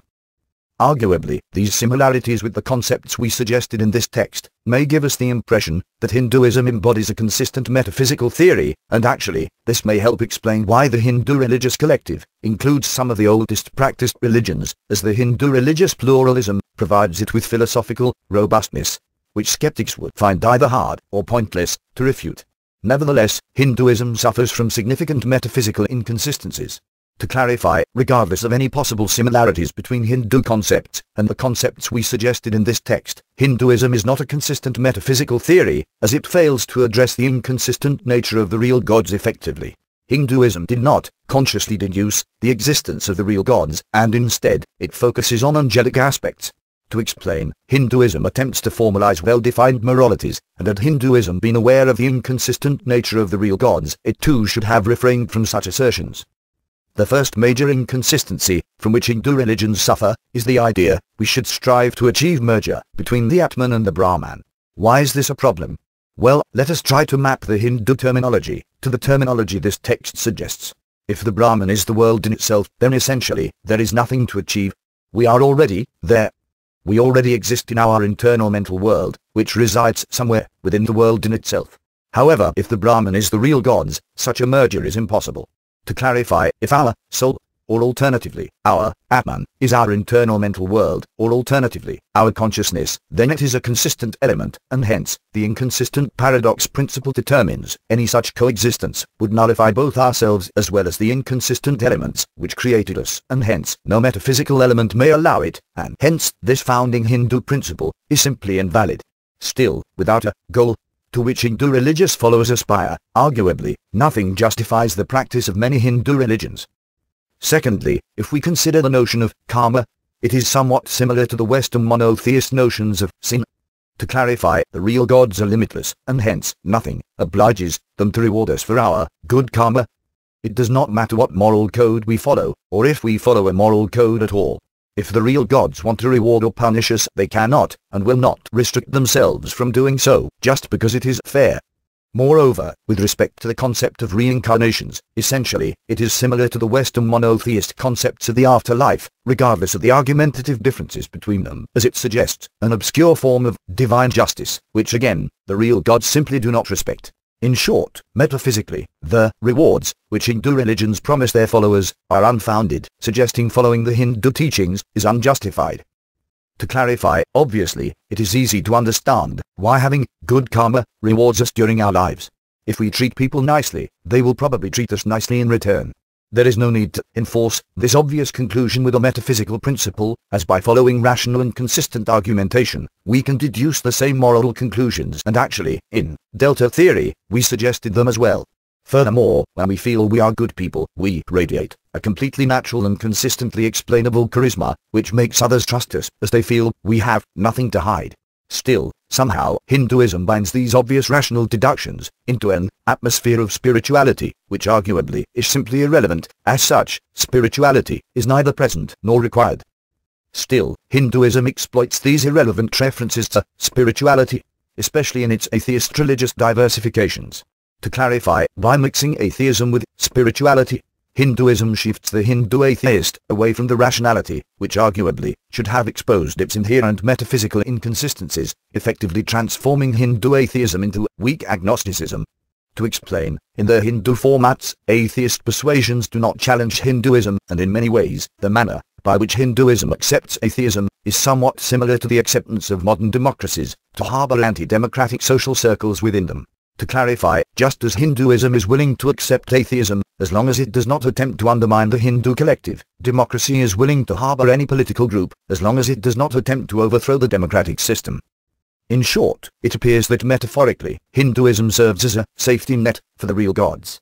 To explain, through Hinduism, the real gods keep us susceptible to their angelic messages, while using special, argumentative tricks, which are close enough to the truth, to discourage us from challenging the Hindu collective. Furthermore, the Hindu tolerance to religious abnormalities, such as atheism for example, discourages us from confronting it with other metaphysical persuasions. To clarify, from the perspective of the real gods, all Hindu diversifications are equivalent, as the real gods do not need us to believe in polytheist concept animating mythologies, monotheist gods, or that we listen and follow random electrical surges emerging in our nervous system during our daily yoga sessions. If it makes us act in an inconsistent irrational manner, inflicting inconsistent changes on our reality, it is all the same. Innocently, atheist Hindus believe that because they do not believe in God, no God may affect them. While performing a daily yoga session, the atheist Hindu thinks, "My body speaks to me. This is biology. This is science." Well, it does not. To clarify, as we suggested in Delta Theory, our animal body possesses as much intelligence or consciousness as a steak on a boiling platter, and therefore, whenever we listen to our body, in actuality, we are associating concepts with unintelligible matter, not so differently from the manner we associate concepts with polytheist gods, and hence, such perspectives are as irrational as any other polytheist religion. Still, because our animal body does not really speak, the manners by which Hindu atheists interpret the quirks of our animal body are completely subjective, as they never go into writing, never go into debate, and hence, no one can challenge their argumentative validity. Therefore, while usually atheists take pride in the fact they do not believe in the stupid childish stories religions tell or waste their time practicing primitive religious rituals, still, they fail to recognize the inconsistency inherent to their persuasion. To clarify, the daily yoga sessions, which Hindu atheists undergo, are equivalent to religious rituals, as essentially, listening to the meaning behind every quirk, which the real gods make our animal body fart at our general direction, is equivalent to following the angelic messages of the real gods, and therefore, while atheist Hindus may believe they are free from God, in actuality, as a metaphysical persuasion, atheist Hinduism is perhaps the least protected from the inconsistent effects of the real gods, as no one can counter the angelic suggestions of their animal body, which theoretically could have protected Hindu atheists from the malicious plans which the real gods may have for them. Still, Hinduism has many other flavors and types. One type, which is somewhat similar to atheist Hinduism, is the Zen type. In Delta Theory, we referred to this type of Hinduism as an example of a completely inconsistent metaphysical theory. While Zen-type Hinduism seems completely different from the Hindu religious diversifications, which we discussed already, meaning monotheism, polytheism, and atheism, it shares one basic conceptual ingredient with them, namely, the aspiration to become one with the Brahman, and therefore, it suffers from the same argumentative flaws. Moreover, Zen-type Hinduism utilizes tactics somewhat similar to those Hindu atheism utilizes, confusing its followers to believe that because it undermines rational thought, Zen-type Hinduism is too abstract to facilitate a religious following. Still, practicing Zen-type Hinduism does not protect us from following inconsistent angelic messages. While indeed, Zen-type Hinduism is different from monotheist and polytheist religions, because it undermines rational thought, it simply cannot discuss concepts such as the real gods. To clarify, while indeed, the real gods are inconsistent elements, still, only through rational consistent analysis can we comprehend their metaphysical essence, and therefore, by undermining rational thought, essentially, Zen-type Hindu followers reject their cognitive ability to recognize the real gods and the manner they affect their lives. Innocently, we could think that because unlike monotheist and polytheist Hinduism, Zen-type Hinduism does not attempt to formalize a morality, and therefore angelic messages cannot affect it. However, in actuality, this lack of moral restriction, along with the rejection of rational thought, simply results with a conceptual disposition, in which the real gods do not even need to uphold any sort of contract when affecting the lives of Zen-type Hindu followers. To clarify, from the perspective of the real gods, Zen-type Hinduism relieves them from the need to convey angelic messages, as it replaces these messages with introspections, which need not yield any understandable outcome. From the perspective of the real gods, this is just perfect. To explain, the real gods can change the mental state of Zen-type Hindu followers, and provoke them to perform inconsistent changes in our reality, without them ever asking if their actions make any sense. Furthermore, because additionally, Zen-type Hinduism undermines the very existence of the self, Zen-type Hindu followers will do as the real gods want, without even adhering to their own selfish needs. Moreover, arguably, the rejection of the self further distances Zen-type Hindu followers from recognizing the real gods, because if you remember, Delta theory based its entire argument on the existence of our self-awareness, and without the metaphysical foundation, which, Delta theory, suggested, arguably, we could not have deduced the inconsistent metaphysical attributes of the real gods. Indeed, considering the pan-historical metaphysical pointlessness of our existence, Zen-type Hinduism is somewhat in line with the inconsistent manner by which the real gods govern our reality. Still, this is as far as it goes, as Zen-type Hinduism does nothing to protect its followers from acting in manners which serve nothing but the will of the real gods. In short, arguably, Zen-type Hindu followers are practically slaves of the real gods, as the practice of Zen-type Hinduism disables all the evolutionary cognitive protections we inherited to resist them. To clarify, just as our immune system evolved to protect us from malicious life forms, such as germs and viruses, which the real gods created to disrupt our biological existence, our logical rational thought and culture, protect us from blindly following the irrational innuendos, which the real gods issue, to provoke us to perform actions, which potentially could damage the fabric of our lives. Our rationality is our metaphysical tool, by which we learn how to avoid the sensations of pain, which, as we suggested in the previous chapters, may be the biological method by which the real gods affect our internal mental world. Indeed, if the real gods wish it, they can bypass our rational protections. Still, if we let down our guard, nothing will hold them back from disrupting our lives, just for fun. The similarities between atheist Hindu persuasions and Zen-type Hindu persuasions reflect in the angels promoting them as well as in both. Angels are not divine deities, but for different reasons. To clarify, the teachings of Zen-type Hinduism suggest the existence of an internal divinity, which exists within all of us, and which the Zen-type Hindu attempts to unveil. This internal divinity is too abstract to fit the profile of traditional divine deities, such as those appearing in monotheism and polytheism, and hence the Zen-type Hindu angels can only be self-proclaimed humans who achieved enlightenment, or what we would usually call gurus. Actually, the Zen terminology for such enlightened individuals is Buddha. These gurus spread the message, suggesting Zen is a good practice, hence fulfilling their angelic duty. Similarly, in Hindu atheism, while obviously atheist angels cannot be divine deities, still, atheist Hindus require guidance to attain the knowledge which atheist Hinduism collected, and hence, again, atheist Hindus require the help of tutors, or alternatively, gurus. The atheist guru teaches the atheist Hindu what is important in life, how to perform yoga sessions successfully, and whatever else atheist Hindus require to follow the real gods in their own atheist way. In short, for all intended purposes, both the atheist and the Zen-type gurus are angels, as both convey the messages of the real gods, provoking their followers to invoke inconsistent changes in our reality, not so different from monotheist and polytheist angels. Furthermore, similarly to all the angels we discussed, which as we suggested, repeatedly receive a cold shoulder from the real gods, guru-type human angels will find themselves helpless when confronted with the unavoidable inconsistencies inherent to their teachings. To clarify, while Hindu, guru-type human angels may speak of freedom from the self is simply not the issue, because as we already suggested, arguably, the real gods are the real reason for all our mental and bodily sores, and they are perfectly capable of obverting the benefits which any teaching or practice may grant us. Still, again, Hindu religions are only a third in size next to Christianity and Islam. Furthermore, considering Hinduism is not a unified religion, but rather a collection of separate religions, arguably, Hinduism is simply not that big, as arguably, each religion, within the Hindu collective, is quite small and insignificant. Indeed, united as a collective, all these small, arguably politically insignificant religions can persist to exist. Still, no single Hindu religion, within the Hindu collective, is either motivated or significant enough to take over the Hindu collective. Furthermore, if we consider the poverty and backwardness from which countries in which Hinduism is dominant suffer, mostly in East-Southern Asia, then obviously, these countries do not have the political or financial strength to overthrow the global dominance of Christianity and Islam, with the possible exception of China.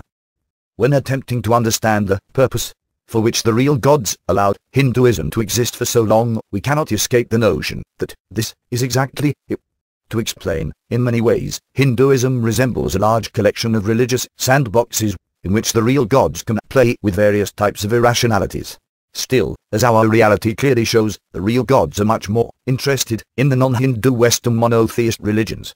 From a religious perspective, this is a bit puzzling, as arguably, of all religions, the Hindu religious pluralist attitude marks Hinduism the most compatible with the inconsistent nature of the real gods, and therefore we would expect it should have been much more successful. To explain, usually religious followers believe, knowing the truth is the very essence of religions, and therefore, from a religious perspective, we would expect the most truthful religion would be the most successful religion as well.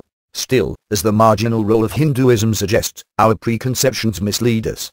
To clarify, the real gods do not want us to know their true nature, or the truth, for that matter, as arguably, understanding their metaphysical essence, provokes nothing but resentment and antagonism to their inconsistent tyranny. This is the ugly truth, which all religions and angels hide. As cold as it sounds, the real gods simply do not care about us, do not favor justice over injustice, and nor do they give a damn for our karma. The real gods have their agenda, and inevitably, this agenda is all they care for. The real gods have no intention or ability to make us one with them, and the only reason they make us believe their angels have good intentions is to persuade us, or alternatively, trick us, to adhere to their agenda. Actually, some angels may have known this. For example, in the Bible, prophets, which undoubtedly were messengers of God, meaning angels, repeatedly attempted to flee their angelic calling, suggesting angels know there is little glory in the angelic calling. Moreover, as our discussion with respect to Hindu and Zen-type atheism suggests, our belief in divine deities is insignificant.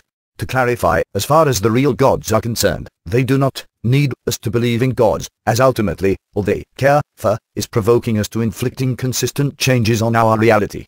It does not matter which religion we follow, or if we follow a religion at all. Moreover, the ideas, ideals, concepts, generalizations, and mythologies which religions endorse are of no significance either. It changes nothing if a religion endorses patience or violence, tolerance or intolerance, asceticism or bestiality, as arguably, all these concepts merely attempt to override our instinctive natural behaviors. Christianity overrides our anger and selfishness. Islam, Zen, and Judaism override our sensuality. Polytheism overrides the metaphysical imperative, which restricts the sensations appearing in our minds from existing in the external world physically. Satanism overrides our instinctive empathy and love. Atheism overrides the real gods altogether. To summarize, while we can continue this analysis forever, it is pointless, as apparently religions differ only in their tactics with which they persuade us to behave irrationally. Moreover, as we suggested in the previous chapter, arguably, today, we no longer adhere to the principles religions dictate, as we did in the past, and hence, the manners by which religions affect our lives today are different from the manners they should have affected us theoretically. Nevertheless, religions still govern us as societies. To clarify, usually social groups cannot stray from their founding principles as much as individuals can. To explain, whenever a religion, or a religious state, decides to do something in the name of God, most of its members must both agree with and follow this collective decision. Moreover, in countries which harbor functioning democracies, as opposed to democratic facades, such as those governing some countries in the Middle East, for example, the democratic normative moral code regulates radical statewide actions, regardless if religious persuasions motivate them. Actually, even when non-democratic religious countries decide to issue statewide religious actions, if they stray from their religious principles beyond a certain limit, they might risk the stability of their regime, as such actions would provoke an internal antagonism within them. While indeed, such non-democratic religious countries may attempt to fool their citizens to think that in actuality, they do not stray from these principles, still, if the truth becomes tangible to too many of their citizens, the lies hiding behind such deceptive facades will unveil, resulting with civil uprisings. Indeed, sometimes, such countries may be able to neutralize these uprisings. Still, even this totalitarian tactic has its limits, beyond which, the means by which the state attempts to eradicate such revolts, usually the army or police, will revolt against the regime as well, bringing the regime to its end. Nevertheless, again, individuals are far less limited, as individuals can do whatever their bodies and minds allow them. Indeed, some actions are illegal, while others may be subject for taboo. Still, unlike social groups, individuals can easily hide under the radar. Moreover, this is not an abnormality, but rather the rule. To clarify, we hardly ever follow religions to the letter. While surely we can practice religious rituals strictly, still, usually, we cannot remove our doubts, indifference, or rejection toward some of the principles our religions dictate. The religious establishments accept this, and arguably, this might be the reason religions need their rituals, as these rituals help to regulate the differences between the religious principles religions dictate and the manner by which we practice them in our lives. Furthermore, because essentially, religious establishments are centers of power, they cannot afford to reject potential followers who fail to practice them correctly. Instead, usually religious establishments form a hierarchical internal social structure, where those who follow the religion rigorously receive a higher place, while the place which more secular or personal interpretations receive is somewhat lower. For example, this approach is evident in the manner Christianity deals with inmates on death row. To clarify, while indeed the Church does not condone such executions, still, it sends its priests to offer redemption to the souls of such prisoners, meaning that although the Church finds it fitting to execute them, it can still find a place for them somewhere in its internal hierarchical social structure. In short, apparently, religious establishments do not mind such abnormalities. Surely, the real gods do not mind them, as they were the ones who issued these abnormalities in the first place, and naturally people prefer to do as they please. Therefore, essentially, such abnormalities do not impose any difficulty on any level. Still, arguably, there is more to this than merely religious tolerance, as essentially, such tolerance grants the real gods the ability to inflict even more versatile inconsistent changes on our reality. To clarify, by allowing us to remain members of existing religions, while practicing our own individual religious interpretations, the real gods can manipulate us to perform irrational actions, which contradict both our natural instincts, as well as our religious practices. Again, Christianity provides us with yet another perfect anecdote example of this, with its cliché misfortunate stories regarding choir boy raping priests. To clarify, while indeed Christianity rejects both homosexuality and rape, still, such morally challenged priests consider themselves Christians. They think they are bad Christians, whom fell into the wicked hand of the devil, asking God for forgiveness, while continuously raping their precious young choir boys. Arguably, the Christian church establishment does not know about these cases, and had it known, it would have done its best to eradicate these distasteful mishaps. Nevertheless, surely, the real gods both know about and allow them. To conclude, the founding principles religions dictate are simply not that important, and neither are the angels, concrete or abstract, which took part in their formations. Nevertheless, the tolerance to religious abnormalities, and the internal hierarchical social structures of religions, leads us to one last angelic realm, meaning secularism. The popularity of secularism has risen in the Western civilization, ever since the Renaissance. While arguably, secularism may have lost some of its momentum with the recent rising popularity of Islam, still, currently, it is the most popular religious trend in the Western Anglo-Saxon civilization. Furthermore, undoubtedly, secularism played a significant factor in the molding of its democratic and technological flavor. Democracy made us realize our individuality and self-significance, caring less for God and more for ourselves, while science and technology enabled us to master mechanically that which we considered acts of God previously. Still, if indeed secularism challenges the authority of the real gods, why do the real gods allow it to be so popular? Well, to understand their motivations, first we must understand secularism is not atheism, and it is certainly not nihilism. Secularism is simply the lowest level in the religious internal hierarchical social structure. To clarify, we cannot simply be secular. We can be secular Christians, secular Muslims, secular Jews, or secular to whatever religion we feel most affiliated with. Still, why do the real gods allow us to be secular? Why do they allow us to undermine their angelic messages? Does it not negate their interests? Well, not really. To clarify, by keeping reference to religions, secularism grants the real gods with the ability to invoke inconsistent changes in our reality of an even greater variety, as secularism retains the religious framework with which the real gods can operate, while enhancing the variety of interpretations which we can associate with their angelic messages. For example, while secular Christians might not follow the ways of Christianity, they are still aware of the Christian morality. To explain, secular Christians know forgiving is good, and that committing sins is evil. Secular people do not actually rebel against religion. When asked to what religion a secular person belongs to, there will be no hesitation. A secular Christian will answer, Christian, while a secular Jew will answer, Jewish. Indeed, we may think we would answer differently. Still, what would we answer? Would we say we are atheists? Are we? Atheists do not believe gods exist, while a secular person simply does not care for religion. So which one are you? Do you really think the real gods do not exist, or are you simply not fond of them? Or do you think religions got it wrong and you got it right? Do you think I got it wrong as well? Do you feel as if you are special? Do you feel like somehow you understand things better?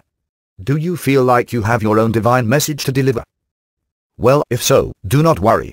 You are not a freak. You feel what you feel, and you know what you know. I mean, surely, being merely a text, I have no idea what you are thinking. Nevertheless, apparently, the feeling you feel is not unique. It is the sign of the times. To clarify, as secularism became ever more popular, a different type of religious abnormalities emerged. To explain, as people strayed from the religions to which they once belonged, some of them did not convert to traditional secularism. While indeed, they abandoned the practices which existing religions dictate, they did not abandon the religious perspective. Instead, people began practicing their own personal religions. Arguably, religious establishments prefer such individuals over traditional secularism, as at least such individuals exhibit some type of respect to religious concepts. Nevertheless, these new personal religions have little to do with existing religions. While arguably, some of these personal religions borrow concepts which appear in existing religions, still, these individuals interpret these concepts subjectively, while exhibiting little respect to their original connotations. In Delta Theory, we discussed a similar behavioral pattern, which we named completeness bestiality, suggesting it is a cognitive method with which we can evict all of our mental sores from our psyche by believing every little event transpiring in our lives is of a great spiritual significance. Moreover, we suggested this behavioral pattern is harmful, as it may result with great resentment originating from our social environment. Still, we do not have to be so radical. To clarify, we can believe we have an angelic message to deliver, while refraining from devoting our entire lives to delivering it. Moreover, we should emphasize, our discussion focuses on angelic messages, and the manner they cause us to inflicting consistent changes in our reality, and not angelic motivations. Therefore, essentially, we refer to a different concept, which I will call auto-angels, meaning the act of becoming our own angels, or alternatively, our own divine messengers. While this may sound strange, I believe that today, a lot, if not most, secular people are in fact auto-angels. To explain, auto-angelic tendencies may appear in many flavors. While some auto-angels may preach, they know the truth, publicly, others may hide their auto-angelic tendencies. Lazy auto-angels may not even bother to understand their own angelic message, and simply claim their way of life is the message, while in contrast, other auto-angels may develop vast, personal mythologies. Moreover, generally, artists are prone to develop auto-angelic tendencies, as the very definition of their craft demands the intelligible realization of their internal truth, or alternatively, their angelic message. In fact, because artists are motivated to publicize their works, they are prone to be effective angels, and actually, it is possible, many people wish to become artists, just so they could realize their auto-angelic calling, effectively. Admittingly, you could claim yours truly as an auto-angel, as I too have created artistic works in the past, and felt the urge to publicize them. Furthermore, usually, my artistic works attempt to convey a message, and therefore, I guess I fit the profile quite well. Still, as I will explain later, this text is not a classic auto-angelic work. To clarify, while indeed, it is easy to confuse this text with my attempt to create my own personal religion, the truth is, I never really wanted to write it. I simply had to put in writing the ideas that were running through my mind. While indeed, I published this text, and hence, naturally, you might think, I believe others need to know my ideas. Still, the truth is, I do not believe many will listen to it, and I publish it, merely to justify the effort of its writing. Moreover, considering the things I have learned by writing this text, I seriously wish these thoughts never came into my mind. Nevertheless, arguably, this is but an anecdote remark, somewhat irrelevant to the general nature of our discussion. Regardless if auto-angelic tendencies are different from completeness bestiality, both share many characteristics, one of them being a seemingly inexplicable arrogance. To explain, because auto-angels base their sense of self-significance on their own thoughts, auto-angel feels somewhat significant, without feeling they should affirm this with external credentials. If an auto-angel is successful, meaning, if it creates a following to its angelic teachings, this characteristic may give the auto-angel extraordinary inexplicable charisma. However, less successful auto-angels may simply provide annoying company. Furthermore, because auto-angels do not need to conform their messages with well-known and accepted concepts, the impression they leave on others is subjective. To clarify, an auto-angel may be charismatic to some, while extremely annoying to others. Still, there is a reason why auto-angels tend to be so annoying, and it is not a nice one. To clarify, auto-angels tend to be annoying, exactly because so many other people are auto-angels themselves. Generally, auto-angels do not like each other. To explain, being an auto-angel implies the rejection of our role within the fabric of the religion from which we originated, including the social benefits such roles once promised us. Therefore, accepting and following the message of another auto-angel is definitely out of the question, as arguably, an auto-angel gains practically nothing by doing this, other than the affinity of this other auto-angel. On the contrary, if an auto-angel accepts and follows the messages of another auto-angel, implicitly, it downgrades the self-significance of this angelically tolerant auto-angel. Simply put, auto-angels are ego-fucked, and therefore, generally, they have a tough time finding a comfortable place in society. Moreover, many auto-angels may divert into completeness bestiality, resulting with extreme resentment towards society, or alternatively, they may decide to be drifters, searching for new followers, while attempting to spread their auto-angelic word. Only by achieving enough in their lives, or alternatively, realizing enough of their auto-angelic messages, can auto-angels consider accepting other angels, be it auto-concrete or abstract angels, without feeling their angelic calling is under threat. Still, because arguably, today, auto-angelic tendencies are so widespread, it is hard for auto-angels to realize their auto-angelic calling, and hence, usually, their sense of resentment and antagonism to others is inevitable. Still, regardless of the psychological problems from which auto-angels suffer, auto-angels serve the real gods quite well.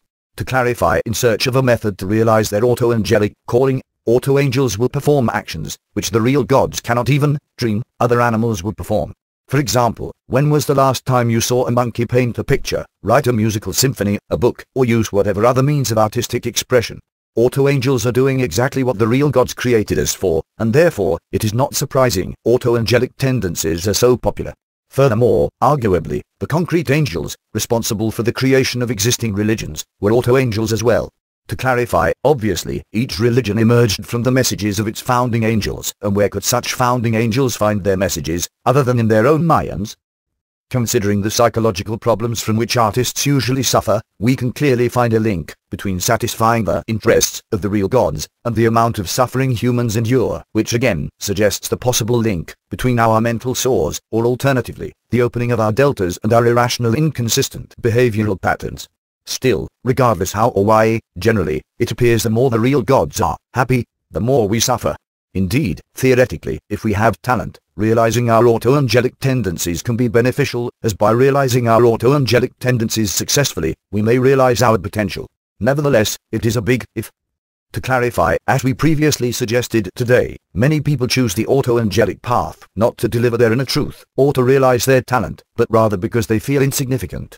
While surely, such auto-angels satisfy the real gods, as all the real gods ever wanted was to provoke us to inflict inconsistent changes on our reality, and to achieve this, we require neither talent, nor a message. Still, such endeavors may ruin our lives, whenever our inability to find our inner truth, or realize any talent, will amplify our general resentment toward our reality, which may result with us hurting others without reason, while slowly diving into depression. If you ever find yourself in this position, you should simply stop. For your own sake, and for the sake of the people you care for, you really must stop. There are other players involved, and if you ever find yourself in such disposition, maybe you know this already. Still, maybe you do not, and if not, I guess it is time we introduced them.